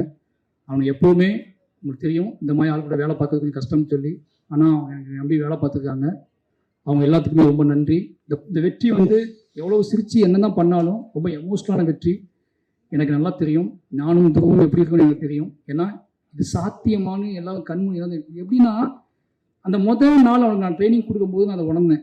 இப்படி ஆரம்பிக்கிறோமே, ஏன்னா அவன் அப்படி தான் வந்து அங்கேருந்து வரும்போது இப்படி ஆரம்பிக்கிறோமே, இவன் எப்படி மாற்ற போவோம், இது எப்படி நடக்க போகுது, இது சாத்தியமா அப்படிங்கிற பயத்தில் நாங்கள் இருந்தோம். 2 பேத்துக்குள்ளேயும் இருந்த ஒரு வெறி தான். இந்த கதையை பண்ணியே ஆகணுன்ற வெறி எனக்கு இருந்துச்சு. சினிமாவை நம்ம யாரும் காட்டியே ஆகணுங்கிற வெறி அவனுக்கு இருந்துச்சு. இந்த 2 பேரோட வெறி தான் இந்த படத்தை இத்தனை தூரம் இத்தனை உழைப்பின் தூக்கி கொண்டு வந்து சேர்க்கறதுக்கு ஒரு முக்கியமான காரணமாக இருந்துச்சு. எங்களோட உழைப்புங்கிறது நம்ம உழைப்பின் மூலமாகவே வெற்றி பெற வேண்டும்னு ஆசைப்படக்கூடிய ஆளாக நாங்கள் இருக்கோம். எங்களோட உழைப்பின் பாதையை மாற்ற முயற்சிக்காதீர்கள். உங்கள் அனைவருக்கும் மறுபடியும் நன்றி. பைசன் ஏற்றுக்கொண்ட அத்தனை மக்களுக்கும் ரொம்ப நன்றி. என்னோட டீமுக்கு ரொம்ப நன்றி. கடைசியாக என்னோட குடும்பத்துக்கு, என்னோட குடும்பம் வந்து சொல்லி ஆகணும். நான் பதட்டமான ஒரு வாழ்க்கையிலேயே இருக்க மாதிரியான ஒரு தோற்றத்தை அவங்களை கொடுத்துக்கிட்டே இருக்கேன். ஒரு சினிமா இயக்குனர் வெற்றி பெற்றதுக்கு அப்புறம் அது எவ்வளோ பெரிய கொண்டாட்டமாக இருக்கும், அந்த கொண்டாட்டம் எப்படிப்பட்டதாக இருக்கும் அப்படின்னு அவங்க பார்த்துருப்பாங்கல்ல, கேள்விப்பட்டிருப்பாங்க. அப்படி கொண்டாட்டத்தையும் அவங்களுக்கு கொடுக்கல. ஏன்னா ஃபோன் வந்தால் பயப்படுவாங்க, நான் யார்ட்டையாவது பேசினா பயப்படுவாங்க. அதுக்கான காரணம் என்னென்னா, ஏதோ ஒரு வகையில் நான் டிஸ்டர்பாகவே இருக்குன்னு நினைப்பாங்க. ஆனால் அவங்கள்ட்ட சொல்லிக்கிறேன், நான் ரொம்ப நிறைவாகவே இருக்கேன். என் மனசில் கடைசி என்ன சொல்கிறது, நீங்கள் எல்லாத்தையும் பேசிட்டேன்னு நினைக்கிறேன். இனிமேல் அவங்க எனக்கு தொந்தரவு பண்ண மாட்டாங்க அப்படின்னு நான் சொல்லிக்கிறேன். அப்படின்னு ஒரு முக்கியமான விஷயம் நான் வந்து ஏதோ ஒரு இன்டர்வியூ சொல்லும்போது நடந்துச்சு சொன்னாங்க. அது நான் ஏதோ தப்பாக சொல்லிட்டேன்னு சொல்லி, கதாநாயகிகள் கருப்பாக இருக்க கதாநாயகிகளை ஏன் சூஸ் பண்ண மாட்டேங்க என்று கேட்டாங்க. நான் சொல்கிறேன், இது வரைக்கும் எந்த ஆர்டிஸ்ட்டையுமே வந்து அவங்க இந்த கலரில் இருக்காங்க, இவங்க எவ்வளோ அழகாக இருக்காங்க, நான் எந்த ஆர்டிஸ்ட்டையும் பார்த்தது இல்லை. நாங்கள் எல்லாருமே வந்து எப்படி சொல்கிறதுன்னா, நாங்கள் எல்லாருமே வந்து யார் இதுக்கு முழுசாக உழைப்ப போடுவாங்களோ, யார் நம்ம நம்புவாங்களோ அவங்க கூட தான் நான் வேலை செஞ்சுக்கிட்டே இருக்கேன். அவங்களுக்காக தான் நான் வேலை செஞ்சுக்கிட்டே இருக்கேன். இது ஒருவேளை அப்படி நிகழாமல் இருக்குன்னா அதை நிகழ்த்துவதற்கும் நாங்கள் ஆசைப்படுறோம். அதை அப்படியான ஒரு சினிமாக்குள்ளே அப்படியான சாத்தியக்கூறுகள் வரணும்னா அது எங்கள் மூலமாக தான் வரணும்னு நீங்கள் ஆசைப்பட்டீங்கன்னா அதுவும் நடக்கும். அதையும் நாங்கள் செய்வோம்னு நினைக்கிறேன். அப்படியே அப்புறம் படங்களே நான் எடுப்பேன். அது ஒருவேளை ஏன்னா உங்களுக்கு நல்லாவே தெரியும், சினிமா வந்து காம்ப்ரமைஸில் ஒரு இடத்துல இருக்குது. ஏன்னா முதலாளிகள் இருக்காங்க, பட்ஜெட் இருக்குது, பணம் இருக்குது, ஆடியன்ஸோட மனநிலை இருக்குது. இதுக்குள்ளே தான் எங்களோட தேவையை நாங்கள் பூர்த்தி பண்ணிகிட்டு இருக்கோம். அப்படியாப்பட்ட அந்த காம்ப்ரமைஸ்க்குள்ளே எங்கள்கிட்ட இருக்காது. நான் இப்போ இல்லைன்னு சொல்லலை. அந்த காம்ப்ரமைஸை எப்படி சொல்கிறேன்னு தெரியாமல் நானும் பல மொழிகளில் சொல்கிறேன், பல பேசுகிறேன். திருப்பி அந்த கேள்வி எல்லா விஷயத்தையும் எங்ககிட்ட கேட்குறீங்களா, நீங்கள் எந்த கேள்விக்கு எந்த பதில் சொல்லணும்னு எனக்கு தெரியல. தயவு செஞ்சு சொல்கிறேன், அப்படி அந்த கேள்வி தப்பாக புரிஞ்சிக்கப்பட்டுச்சுன்னா மன்னிப்பு கேட்டுக்கிறேன். அதில் எந்த பிரச்சனையும் கிடையாது. ஆனால் ஒருவேளை நீங்கள் அதை விரும்புறீங்க அப்படின்னா, அப்படியான ஒரு சினிமா உங்களுக்கு வேணும் அப்படின்னா, அந்த சினிமாவை எடுப்பதற்காக மாரி செல்வராஜும் பா ரஞ்சித்தும் எல்லாருமே அதை முயற்சி பண்ணிகிட்டே வைப்போம். ஏன்னா மக்கள் விரும்பக்கூடிய, மக்கள் சின்ன ஏன்னா எங்ககிட்ட கேள்வி எல்லாமே பிரதான கேள்விகள் கிடையாது. எங்ககிட்ட கேட்கக்கூடிய கேள்விகள் எல்லாம் என்ன கேள்வி கேட்பாங்க, உள்ளுக்குள்ள இருந்து ஒற்றை கேள்விகளாக, உதிரிகளோட கேள்விகளாக இருக்கும். அந்த உதிரிகளோட கேள்விக்கு நீங்கள் அந்த உதிரிகளோட கேள்வியை நீங்கள் மதிக்கிறதுக்குல அது ஒரு கலைஞரோட பயங்கரமான ஒரு திமிர்த்தனம் இருக்குது. நாங்கள் உதிரிகளோட கேள்வியை மதிக்கக்கூடிய டைரக்டராக ஆர்டிஸ்டாக இருக்கணும்னு ஆசைப்படுறோம். அந்த கேள்விகளை நான் மதிப்போம். அதை ரஞ்சிதனும் நான் நிகழ்த்தி காட்டும்னு நினைக்கிறேன். நிச்சயமாக அதில் ஏதாவது புண்பட்டு இருந்தால் என் மன்னிப்பு கேட்டுக்கிறேன். மற்றபடி எங்கள் கலை மக்களுக்கானது. அதை மக்களுக்காகவே கொண்டு வந்து சேர்ப்போம். அதை எவ்வளோ விஷயம் இருந்தாலும் மக்கள் நம்புகிறோம். நன்றி, வணக்கம்.